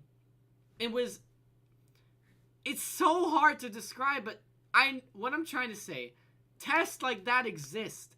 Tests that I have trouble on where I'm like, I don't know what this is, but it's cool. Because I feel it's not like you're testing, here it is. You're not testing whether you can memorize knowledge. It has nothing to do with memorization, but it has more to do with actual, like, skills, like problem-solving skills, you know, like freaking, I don't know, like reaction time. Like it's so unique and different. I don't know. I thought that was cool. Tests like that exist. And if testing like that was in school, it would be better. Because people would be better at different things. There should be a test for woodworking. How good you are with your hands. You know? The smart kids would suck with that. Smart kids. But the other smart kids. The smart kids that are good with their hands. The smart kids that can see a piece of paper and draw an amazing, perfectly detailed portrait of somebody's face. There are different segments of intelligence, and school only rewards one: memorization. So we expand it, okay? We test these students based off of every single division of intelligence. And then we give them the option to choose these categories and expand their knowledge and be more proficient in these categories. If you are good at something, work on it. Or if you want to try working on something you're not so good at, there will be different levels and the students can change and they can pick. You know, gardening. I mean, how cool would that class be? Gardening. You can just garden. But you're learning something and you're doing something like the process of life that is so unique and so beautiful, you know? And it I mean, just think about that compared to like a stupid class, you know? Gardening, which goes on intelligence, an intelligence category that we don't even have a word for it, you know? But it's something. It's like your heart, you know? Caring, kindness for a plant. And that makes a difference in a kid. Or, you know, working with your hands. Or maybe other classes. Some schools have started doing this, but like culinary classes. But good culinary classes. 'Cause I've been in a culinary class that was terrible. But a good one. You know? Just nice. Like, and some schools have begun expanding. You know, they've become grabbing at these categories, but they don't do it the right way. You know, they still have this grading system during these things that are horrible. That make the classes that you take still, despite them sounding cool, it's not about the class. It's still about the grade. And it makes a difference, you know. So you make these opportunities here. You want to start a garden class in Discord? Yo! That would be awesome. But knowing how to grow your own food doesn't support the capitalist system, right? John, I can say it right because my school is woodworking, stuff to do with mechanics, video editing, graphic design. I actually love and get to do that in school. That's awesome, and you're very lucky to have those classes because some people don't have those. Like my high school, you know, didn't have any of those. We didn't have anything. Like we just had the core classes, and you get to choose like one elective class, and the elective classes were gym,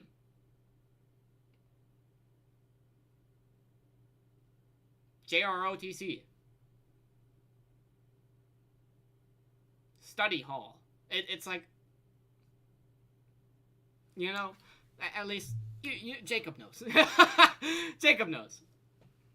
So let's see. Yeah, gardening. Start a garden class. I would love to do that, but unfortunately, I am leaving in 13 days, so I would not be able to do that good. Like, that's what JOMO was for. You know, it was for working on things that you actually care about.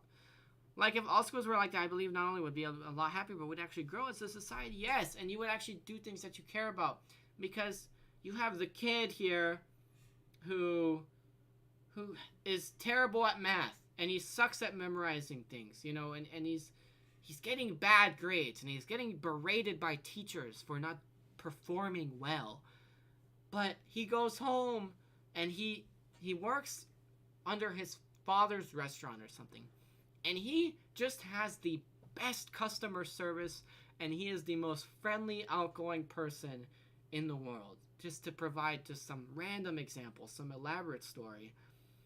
And this kid, he is so good at the service industry.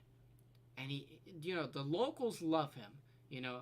He gets praised when he's at home. His father, he's like, I'm proud that I have a son who will take this business, better places. And the son wants to do that. And then he goes to school, and he's getting yelled at for getting bad grades, and he feels depressed because he has to sit through these classes that he doesn't care about. And it's just,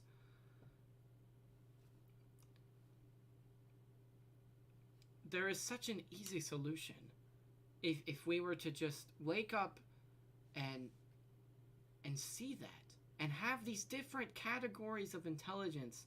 I'm talking like 8 different, completely different, and you can choose which ones you want to pursue. But we just don't. And why? Gosh, my headset keeps dying.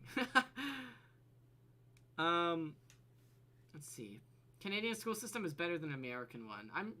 I mean, other school systems are better. I hear New Zealand's is like the best, I got to woodwork, create my own decoration for my room based on Life is Strange. Oh, that's awesome. Yeah. I'm not even joking. I could do it because I love gardening. I'm so good at it.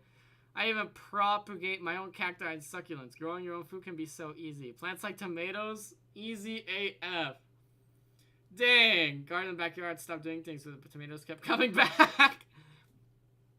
Man, yeah. I mean, it sounds expensive and too much work. Well, it depends on what you want to do, If you're passionate about learning a skill like that goes far. And just talking about it, you guys know it's valuable, right? Like, maybe some people won't think that it's that valuable, but some people do. I think of a gardening class, and I think deep down in my heart, wow, this is actually useful. It's very interesting. And I get to learn a new skill, like a useful skill, and one that brings joy to my life. When I'm in a class learning pre-calculus, and I'm sitting there learning about imaginary numbers, and I'm thinking how I will never use this throughout the rest of my life ever again, and I'm stressed out by the amount of homework assigned and all this other crap, and you're just like, so the solution is there. Although it's not that simple, different intelligence categories, better testing that is interesting and tests to a specific category, right? And having more departments for these places, right? Think of like a mini college. So you go to college, you choose a major, right? And you pursue to learn that major. And yeah, you have all these major classes, but you still have to take the stupid math classes, and you still have to take these useless classes, and I think college should get rid of that. And it should focus more on learning about what you care about and these intelligence divisions. They say college has the most freedom, but it doesn't. College, you're going into debt. Most kids don't get the scholarship opportunities that other kids get because most kids don't have the good memory. They don't do good at standardized testing, or they suffer in other categories. And instead, well, the system says, well, sorry, man. All right, 80 grand a year. And these kids, most adults are in debt, it's a shame because college, it sucks still, but at least you're getting something out of it. And we have this divide still between school is still about grades in college rather than it being about knowledge. Because what are you going to college for? Are you going to college to get a degree? That way you can have a job that you want? Or are you going to college to learn? Most people say that they are going to college to get a degree. Nobody cares about learning in college. I can tell you right now, you will not learn things about your job in college. You know how you will learn? Being on the field, internships, things like that. Hands-on. My old manager, Elodie from Wyoming, amazing person, went to college for management. It's the most useless thing in the world because you don't learn how to be a good manager in college. It's a system that is so corrupt, and what does she get? She gets a fancy degree after 4 years of arduous, stupid labor, and resentment and a debt that will just break her back unless she busts her butt at work. For what? For what, guys?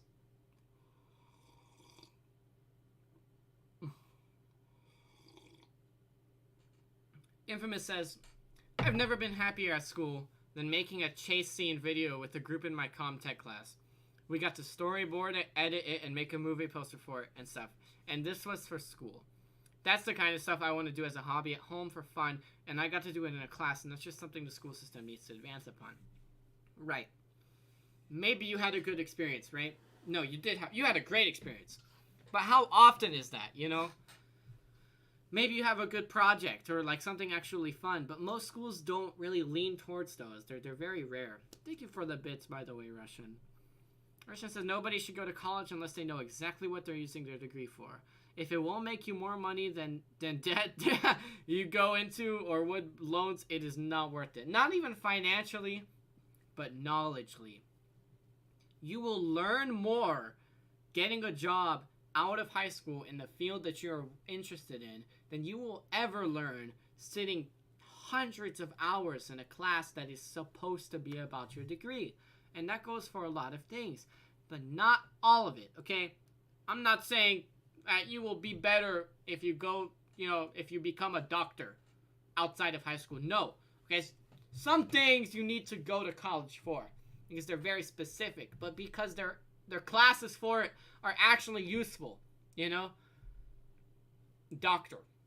You got to go to college for that, right? You will never learn all the information elsewhere.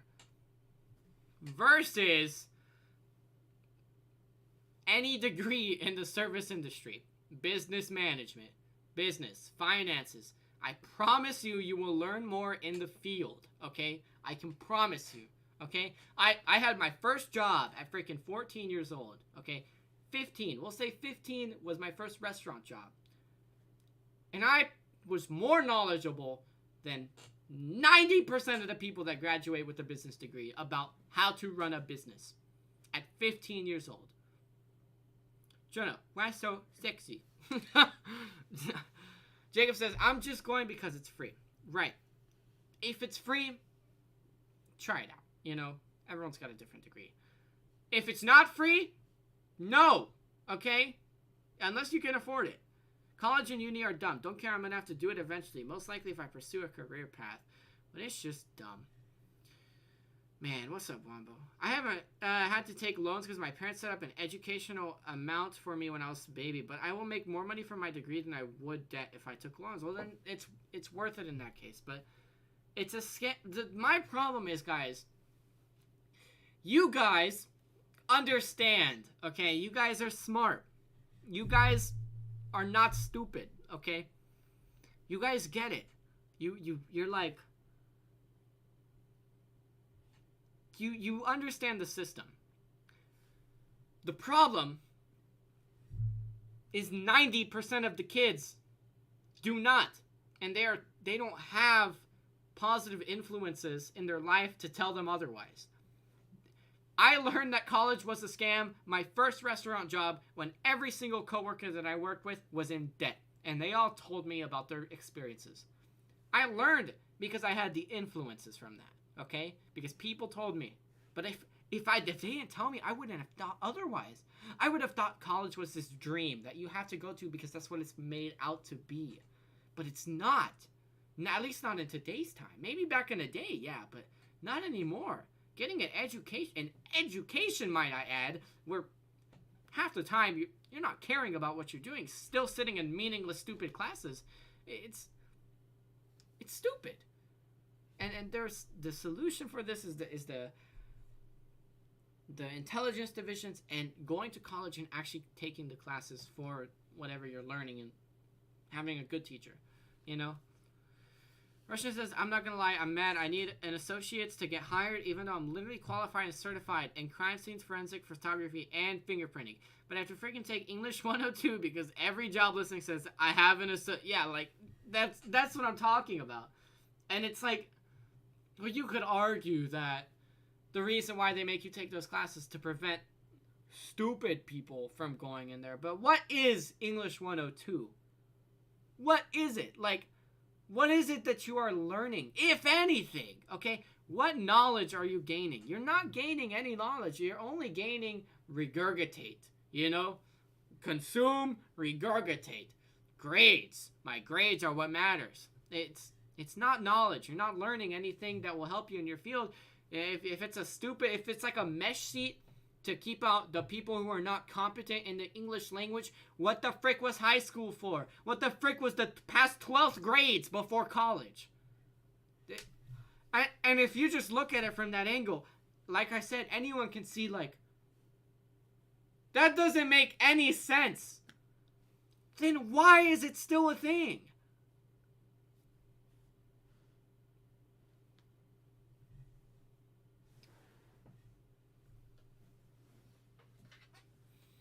Because colleges are getting rich off of it. They get rich off putting you in debt. And you know this, guys. You guys know this, but I mean, school, it's this horrible thing. I've had so many bad experiences, and it could be improved in so many different ways, but it's not. And it breaks my heart, you know? Let me talk about some more my experiences, because I wanted to make a very long high school video, so I guess this will be it, you know? So, we'll read this before we start. Russian says, college used to be for being well-rounded because most jobs hired and trained people as apprentices. Jobs work differently, but college hasn't changed for hundreds of years. It's no longer a problem for being well-rounded. It's needed to get certain jobs. The system is broke, but college makes more money if you take more classes, so they don't have the incentive to fit. Exactly. Like, yeah. Like, if you're making a lot of money off of people suffering, people just, they don't care. Like, they've never cared. You know, that's just how it is.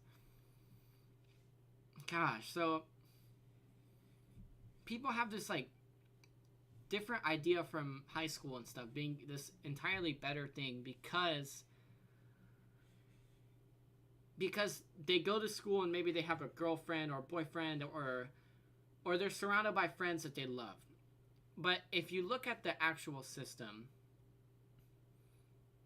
most teachers suck. It's the teachers that teach you about life, like Mr. Whitehead, you know, Mr. Harris, you know, my last English teacher was phenomenal. And they really make a difference.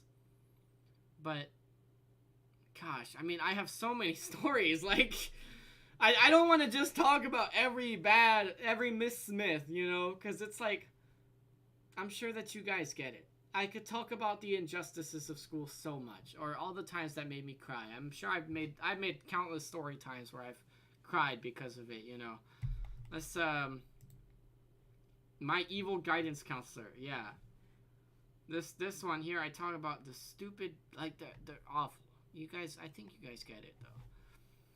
Stormy says, I found a way to get free education in a country with one of the best school systems.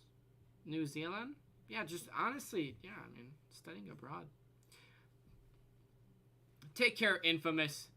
Russia says, why would colleges take useless English 102 classes out of the curriculum if they get paid from me taking it and have no choice, because if I don't take it, I don't get my degree and don't yet.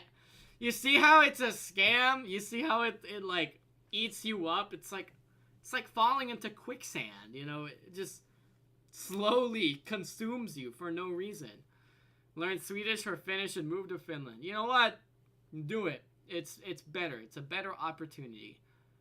Gosh, my one thing is I really wanted to get viral and to get famous, you know? That way I could have a voice and actually, like, tell millions of people, hey, college sucks, actually, by the way.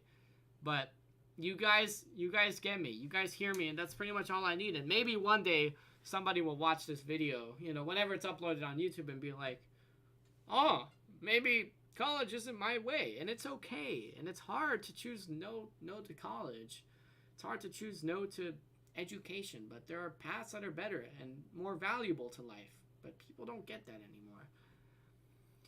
I will follow Infamous. Y'all take it easy, yeah?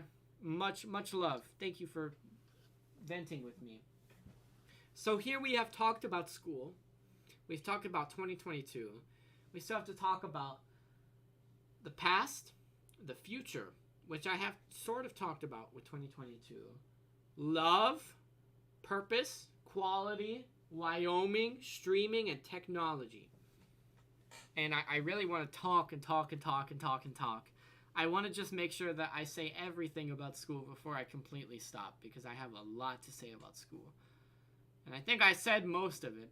How much the system is rigged and rewards behavior that should not be rewarded.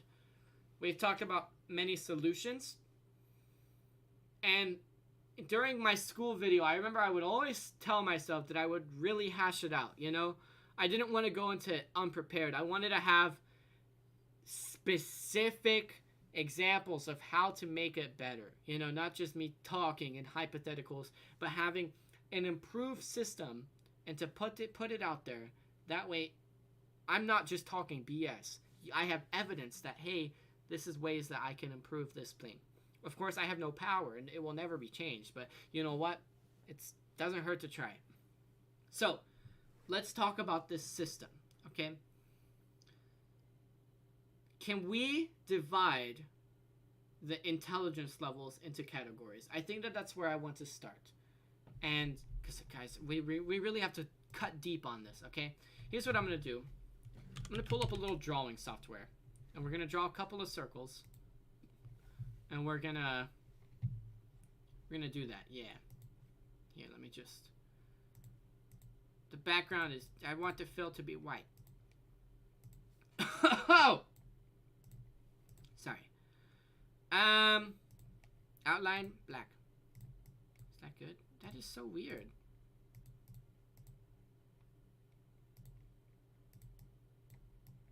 Why does it do that?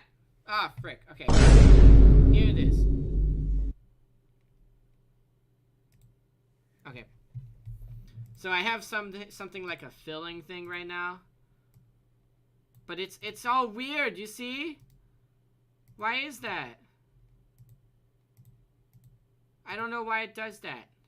I don't want no fill. Oh, man. Paint into layer. You see, why does it do that? Oh, well. Crap. Okay, we're just gonna undo all this crap. I don't know about every discipline, but the forensic college is fricked up. Police have police academy, right? They should be forensics equivalent, and there isn't. There's nothing I'm learning for forensic that couldn't be done the same way a police academy is run.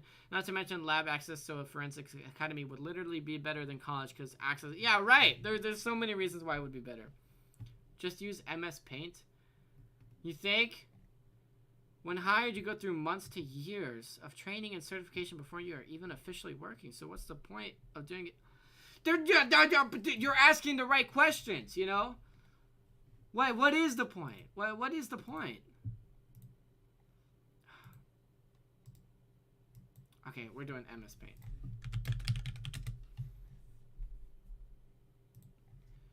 We'll just do this. Okay, that is way too small. Can we make this bigger? Okay, so we're gonna have a little system here going. Alright, guys, help me make this. So, we want these circles here. Okay, wow, that is really thin. Can I make this bigger? Okay, we'll just do spray paint. Okay. Guys, I'm not liking this. Guys, I'm struggling. Help. Edit, file, image colors. This is frustrating.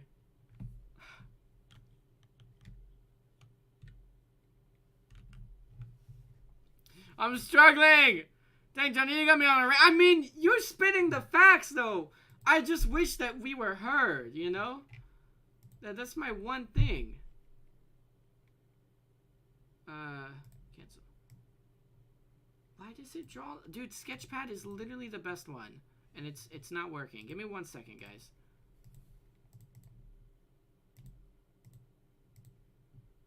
Pen. 10, right? Normal.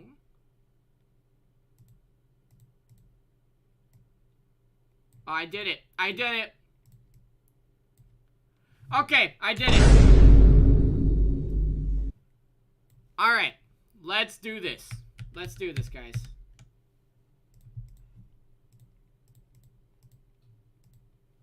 So, we've got these little bubbles here. Should be automatically in your computer. Thank you, Monkey, for the help.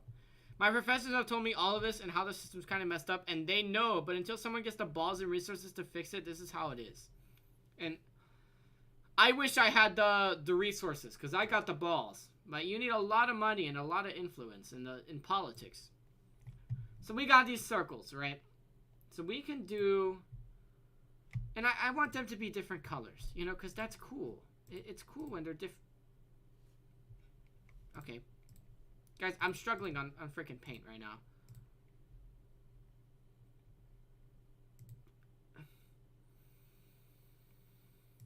Okay, it's fine.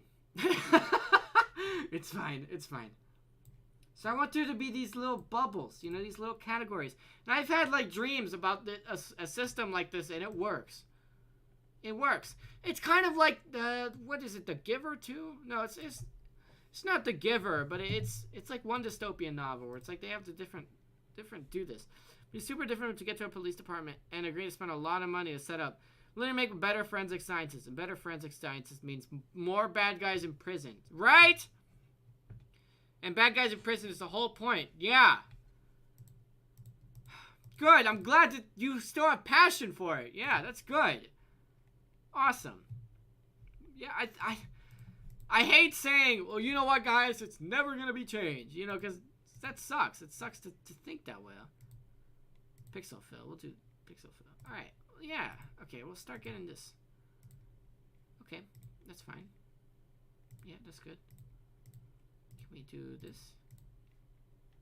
Yep. Okay, so we've got these different categories here. Okay.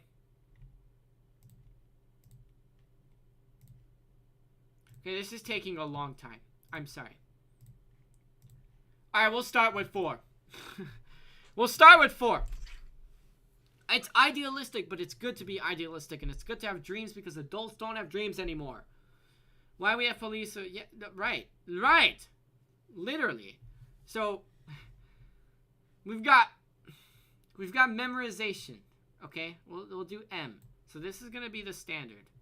Okay, I want this to be much smaller. So we can say that this is the standard. This is what school is. It's memorization. It's it's how well you can memorize information. In this category, I would like to say that there is a visual learning thing. Not like a visual intelligence. We're talking sculptors. So we can put like sculpt. I wish I could type. Okay. Sculpting, like drawing, you know. Draw. What else? Like, you know, it's like a Michelangelo. What is it that he when he was making this, when he was carving out the marble statue of David, it is said that he went and stared at it for a long time. And you can just, some visual intelligences, they could just stare at something and like learn, you know, like they can just see something that other people can't. Those people are visually intelligent. So we have memory. So this is memory. We have visual. Let's say that we have sort of like a hands-on intelligence. It's hard to describe how good the hands-on intelligence is. What is being good with your hands? And why are you good at it? You know, like, what is it? I can't even begin to describe it because I'm not good. I'm not good with my hands. But this would be your woodworkers, you know? Woodworkers, you've got welding. And some people are so good at this, guys. You've got metalworking. You know? It's you learn best when it sounds like anime music school type thing. Hands-on. Yeah, hands-on. Like, you have an intelligence with building. This is like Legos. You know, the people who build like the coolest thing with Legos. It's hard to describe. It's hard to describe. It's hard to describe. Yeah, but it's different to like your visual learning because it's kind of, I feel like these two are kind of like tied into each other, because when you're working with your hands, you sort of see what you're doing, but you're good at it. I don't know. I'm not good at that. You know, this is my forte. I'm good at the system. I'm good at what the system wants. That's why I have a good ACT score. That's why I had straight A's, you know. So we have memory, okay? We have visual. We've got hands-on, right? Jewelry. Yeah, like really precise. This hands-on, I would say, is also a doctor's intelligence. So doctors would have to be good at hands-on and at memory, because they have to memorize all the things that are good. But you know, doctors are so precise with their hands. It's almost like you're good at surgery, you know? Yeah. And you don't like, so let's say you wanted to be a doctor, right? You would go for the standard here, the memory, because you need to improve on that. And you would go with your working on your intelligence with your hands, okay? And you wouldn't have to worry about visually learning, okay? It's stuff like that. There's got to be more. Memory, visual, hands-on. I think that there's an intelligence in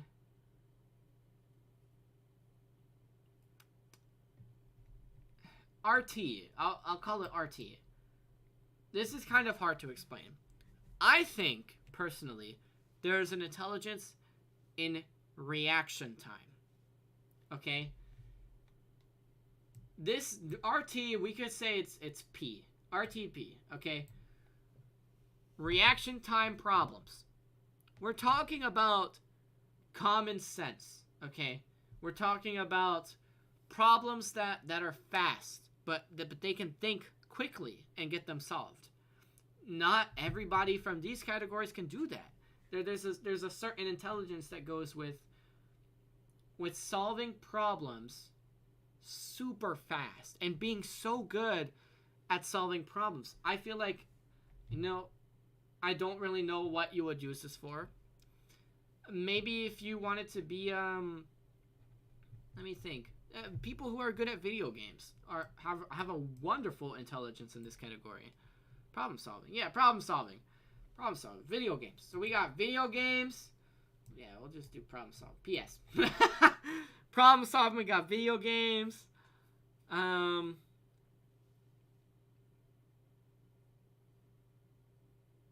What else, guys? Forensics. Yes, forensics. Yeah, detectives. You're good at thinking, but in a different way from memory. Forens. We got detectives, like detectives. I mean, these are some good thinkers. Yeah, like great thinkers. You know, most of it is like when you need your brain very fast and it provides you problems. And you cuff through this all day, right? Yeah, like split second. That's why I was thinking like reaction time. Like whenever something goes wrong, you're on it. You know, you think about it fast. I think I got some good one from this because of my video games. So I've always been really good at like at work, whenever in restaurant industry will do that to you. When something goes wrong, you're on it. You know, you're good at thinking. A lot of people would be like, well, I don't really know. And it's a different type of intelligence that, you know, you need, you know? So maybe you need, I don't know, hands, like skull, like with your visual learners, like your artist. What's one more thing for like visually good? Oh, freaking engineers. Engineers, you gotta have that. Like if you're doing a building, you know, you have to see it, right? This is architecture right here. Architecture, right? So we've got our little system here. We're starting to get it. So memory, what is this? Like you have to remember a lot of things. We've got nuclear workers have to remember a lot of things when they're on the job. Jobs that are like a more important. Medicine, you know, anatomy. Anatomy goes into this hardcore. You know, you need to know a lot. Physical therapist, nutritionist. You know, the memory is very important for all of this because you need it for your job, and it's actually useful. Some people are action, some people are time people, some people need time before they do things. Right. Visual, sewing, yeah, like this visual is very creative, you know. You have the power to like look at something. It's very high imagination, you know. You have to have a good imagination for it. Fabric, yeah, like clothes, yeah. Yeah, all fashion stuff. I mean, you just think about all this. Let's add another one. Well, we can think of another thing of intelligence. It's bound to be countless, you know. There's more than 4. What's another one? Let's see. So we've got hands-on, visual, memory. We've got problem solving, music. Oh, so that's. I don't think music is a type of intelligence, but I see exactly what you're going for. What would that be called? It's like visual in the mind. You know? How do you describe that? There's got to be a word for it. Like,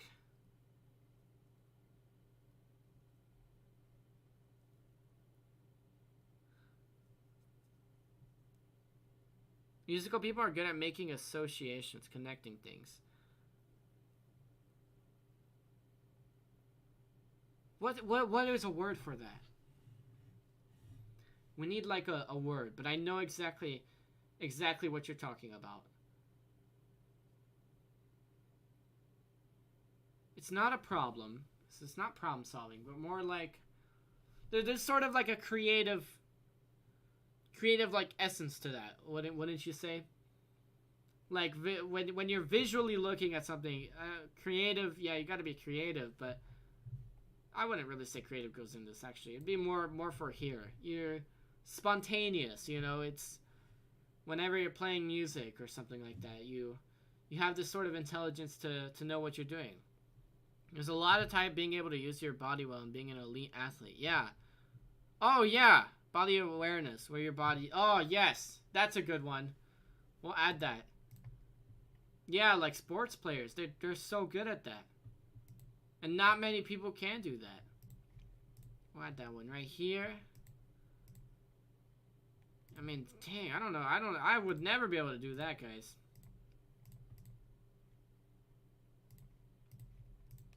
Like a visual kind of thing. So we'll do a physical one here. That's a really good one. That's like for sports players. It reminds me of like, yeah. Awareness. Like you're aware. You're intelligently aware of what you're doing.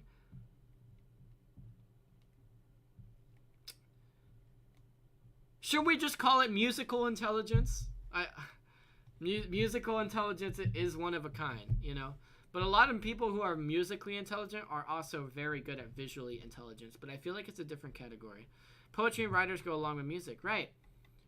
What is it like a romantical? We'll do it. Romantical intelligence. That's a great word for it. Oh, okay. Okay, so these...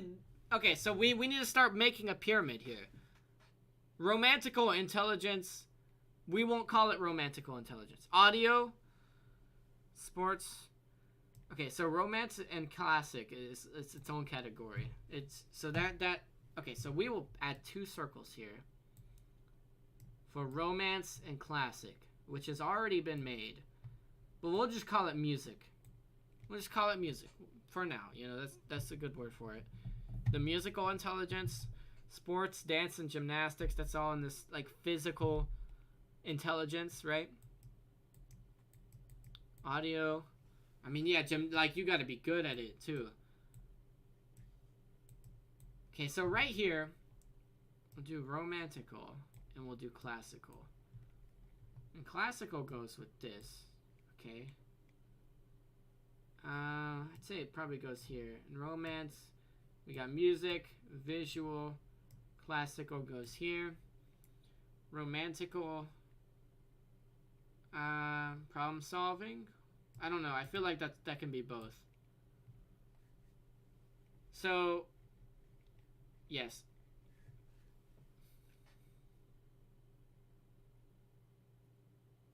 I don't know. I think that we've got a lot. Okay.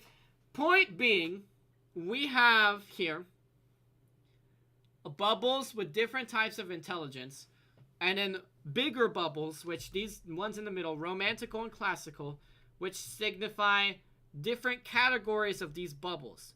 And within these bubbles, we are going to have more bubbles defining what they are. And this is a kind of like a rough sketch, you know, but it's a start to something greater.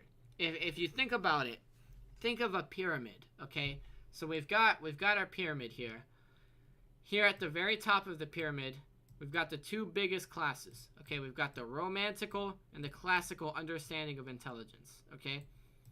Going down here, we're going to have all of our categories, you know? We've got our memory, our visual, our hands-on, our problem solving. We've got our musical intelligence.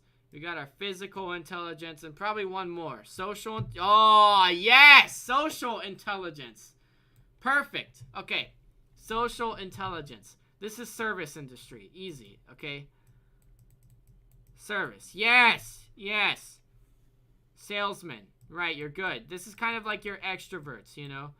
But they're just naturally good at this compared to like introverts. You have half the population extroverts, half the population's introverts. Half of the population is going to be good at service. And it's going to be good at freaking at being socially intelligent. Not to say introverts aren't, but extroverts are leaning more towards that. In comparison to an introvert might be more intelligent when it comes to like deep thought or like analytical intelligence. Analytical intelligence, you know, we'll add that, like, here. We'll move that up there. So here, we have our other circle, which we will fill up as well.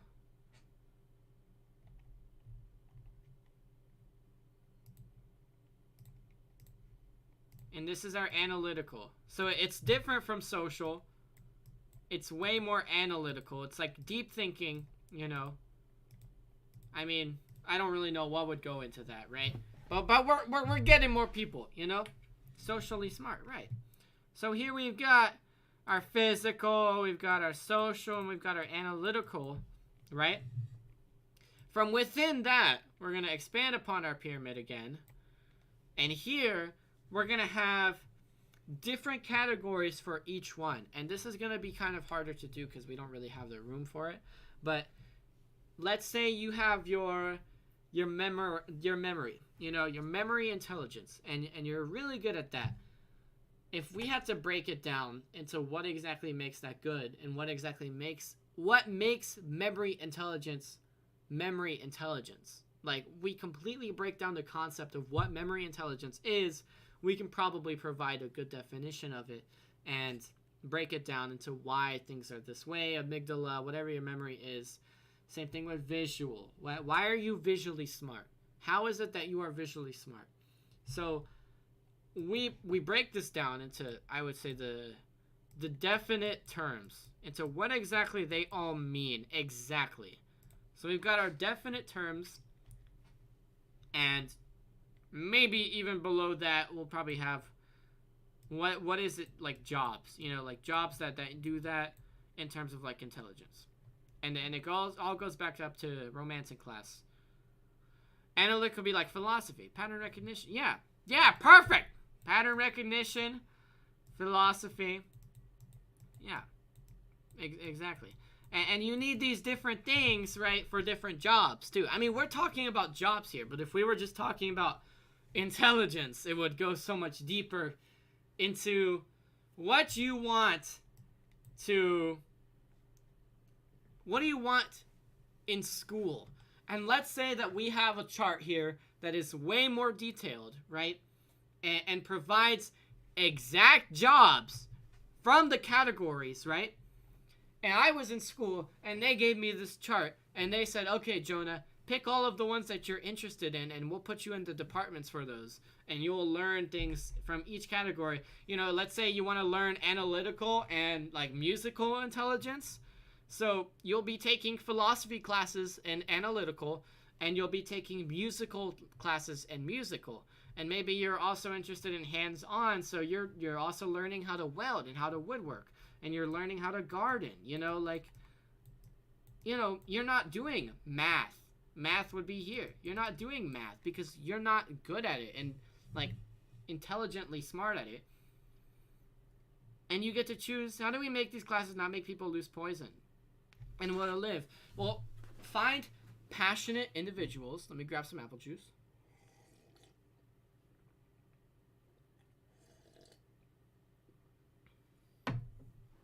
I mean, we already have the teachers for these classes. We already have philosophy, you know? We've already got psychology classes. Like, we've already got all of these things.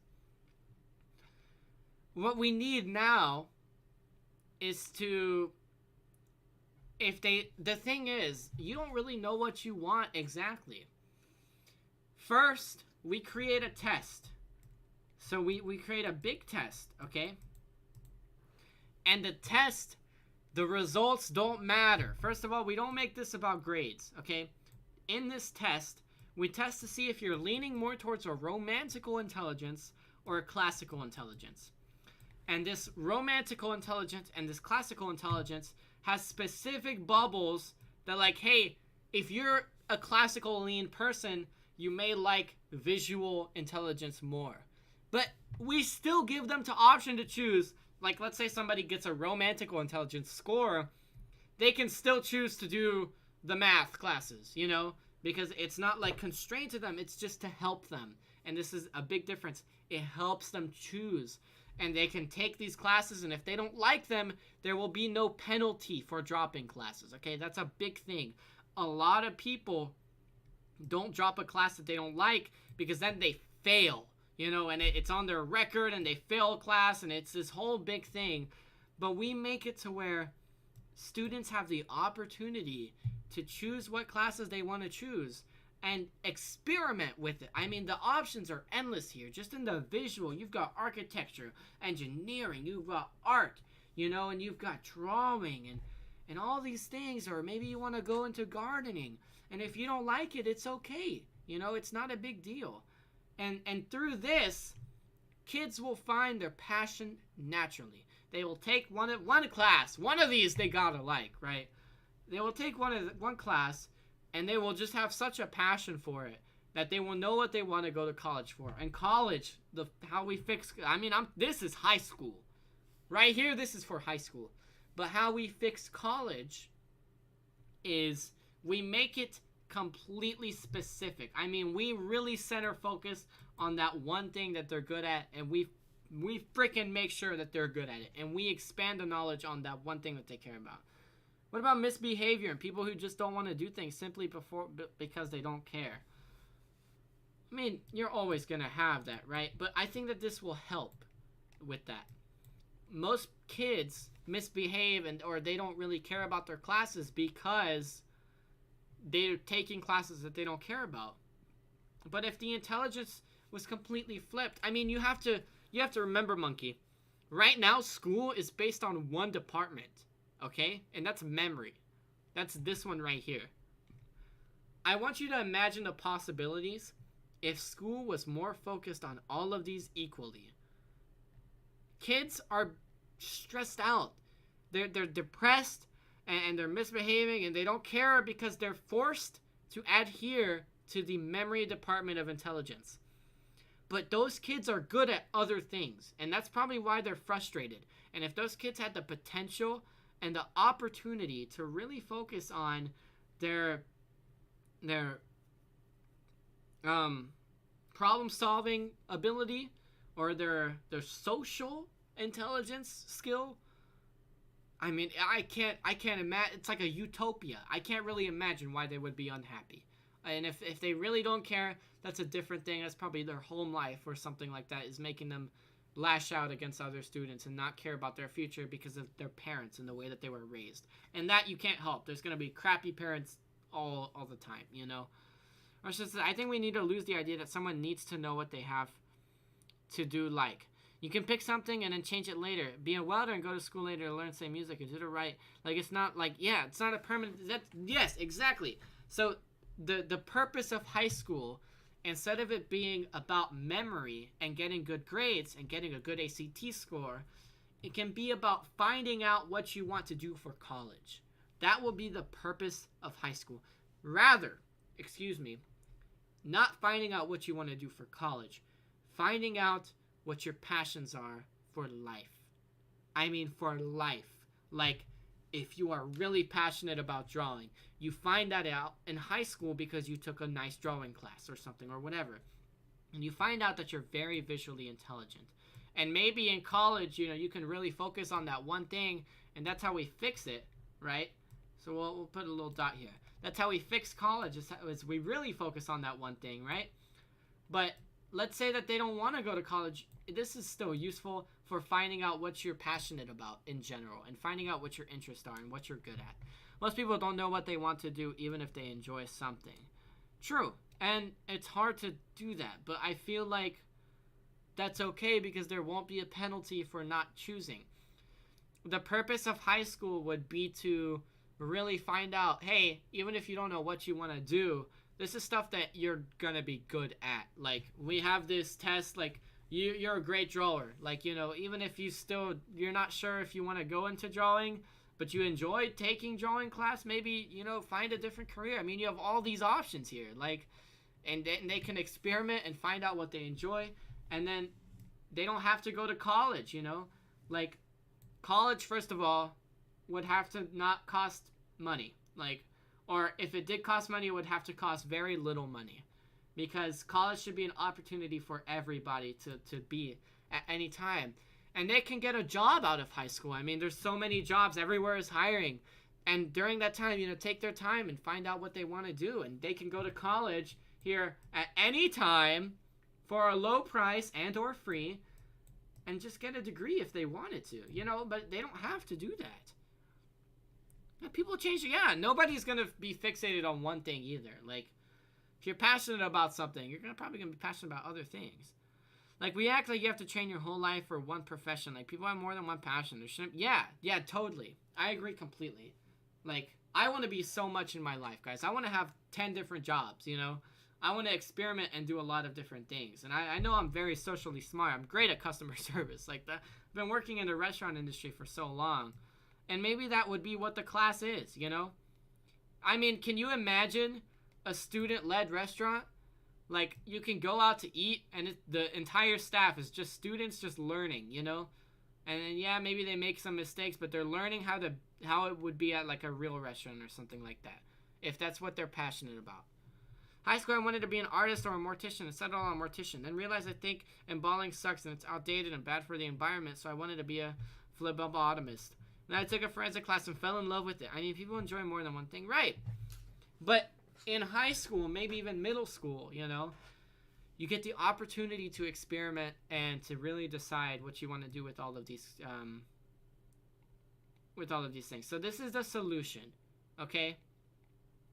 And it sounds like a lot, and it is a lot, because if the changes were to actually be made, the entire system of grading would have to go away, because it's not about whether you get good grades, but it's about whether the students are happy. And there would still be testing. Like, the testing is important, right, to find out what you are, but it wouldn't be like a standardized test like that crap. It would be a genuinely good test. Like, for the ASVAB, like one of the later parts in the Marines, we had a test, and it was a hexagon. And I can talk about this because it's on the ASVAB. You can probably look this up, and it'll be there. And it was a hexagon. And then it showed, like, this shape, like this, okay? So this was filled in, and this was empty. And then it showed all of this. So you had to find out, like, which piece would fit in, you know? Out of all of these four, like, which piece would fill in the rest of the hexagon? Obviously, it's this one, right? Because this one doesn't fit. It's kind of, like, wonky. But this tested visual intelligence, you know? And maybe some analytical and some problem solving. Because then it got harder and harder, and they started flipping the pieces and making it more difficult. But it was a fun test, and it was a good test, you know? And from that, your results come out, hey, you're really good at visual, like, intelligence. Like, hey, you know, just make a test where you test all of these categories, right?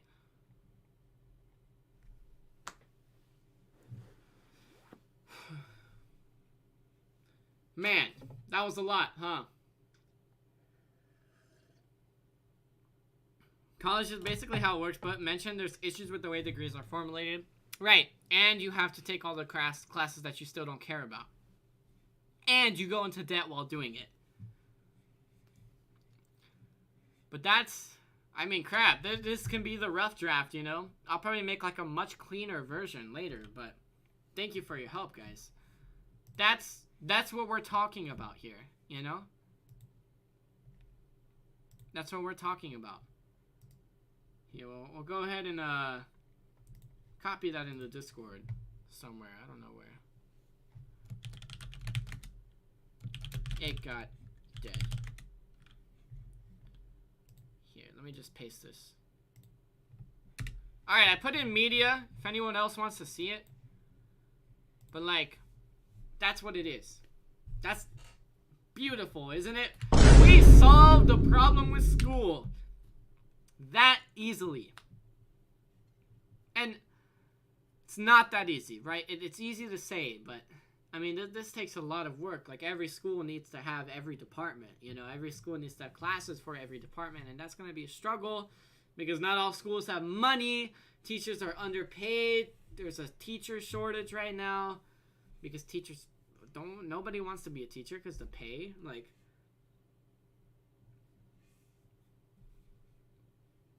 but that's the solution. And just thinking about that makes it sounds like a utopia, you know? It's not all going to be good, but it's going to be a lot better than it is now. So we broke it down. Okay, nice. I think that's all. That's all for the school. I've lost my voice from talking so much. So we have all these things to talk about still, which we will get to in a later stream, in a later video. Russian, when are you getting married? That is so awesome. Oh, perfect. Yo, off topic. I'm hyped to get married. I'm really so excited. I love my fiance so much. She's actually the best ever. I'm so happy for you. I wish I could go to the wedding. Man, I'll be, boot camp, huh? Would have totally went. That is so awesome. I'm so happy for you. The growth. The development. Now I can talk, you know, like I would during a normal stream. It feels good to talk about all the things. We're getting married October of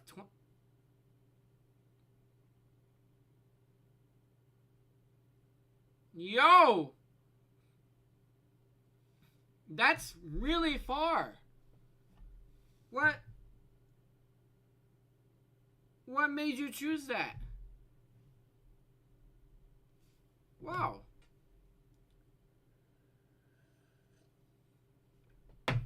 Holy crap. Oof.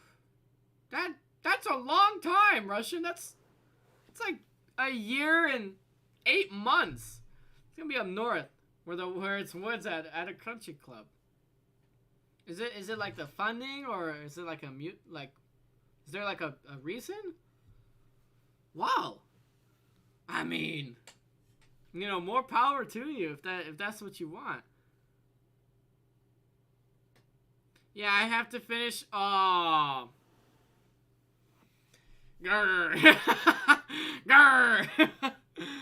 Like the Clash Royale sound. I know it's far.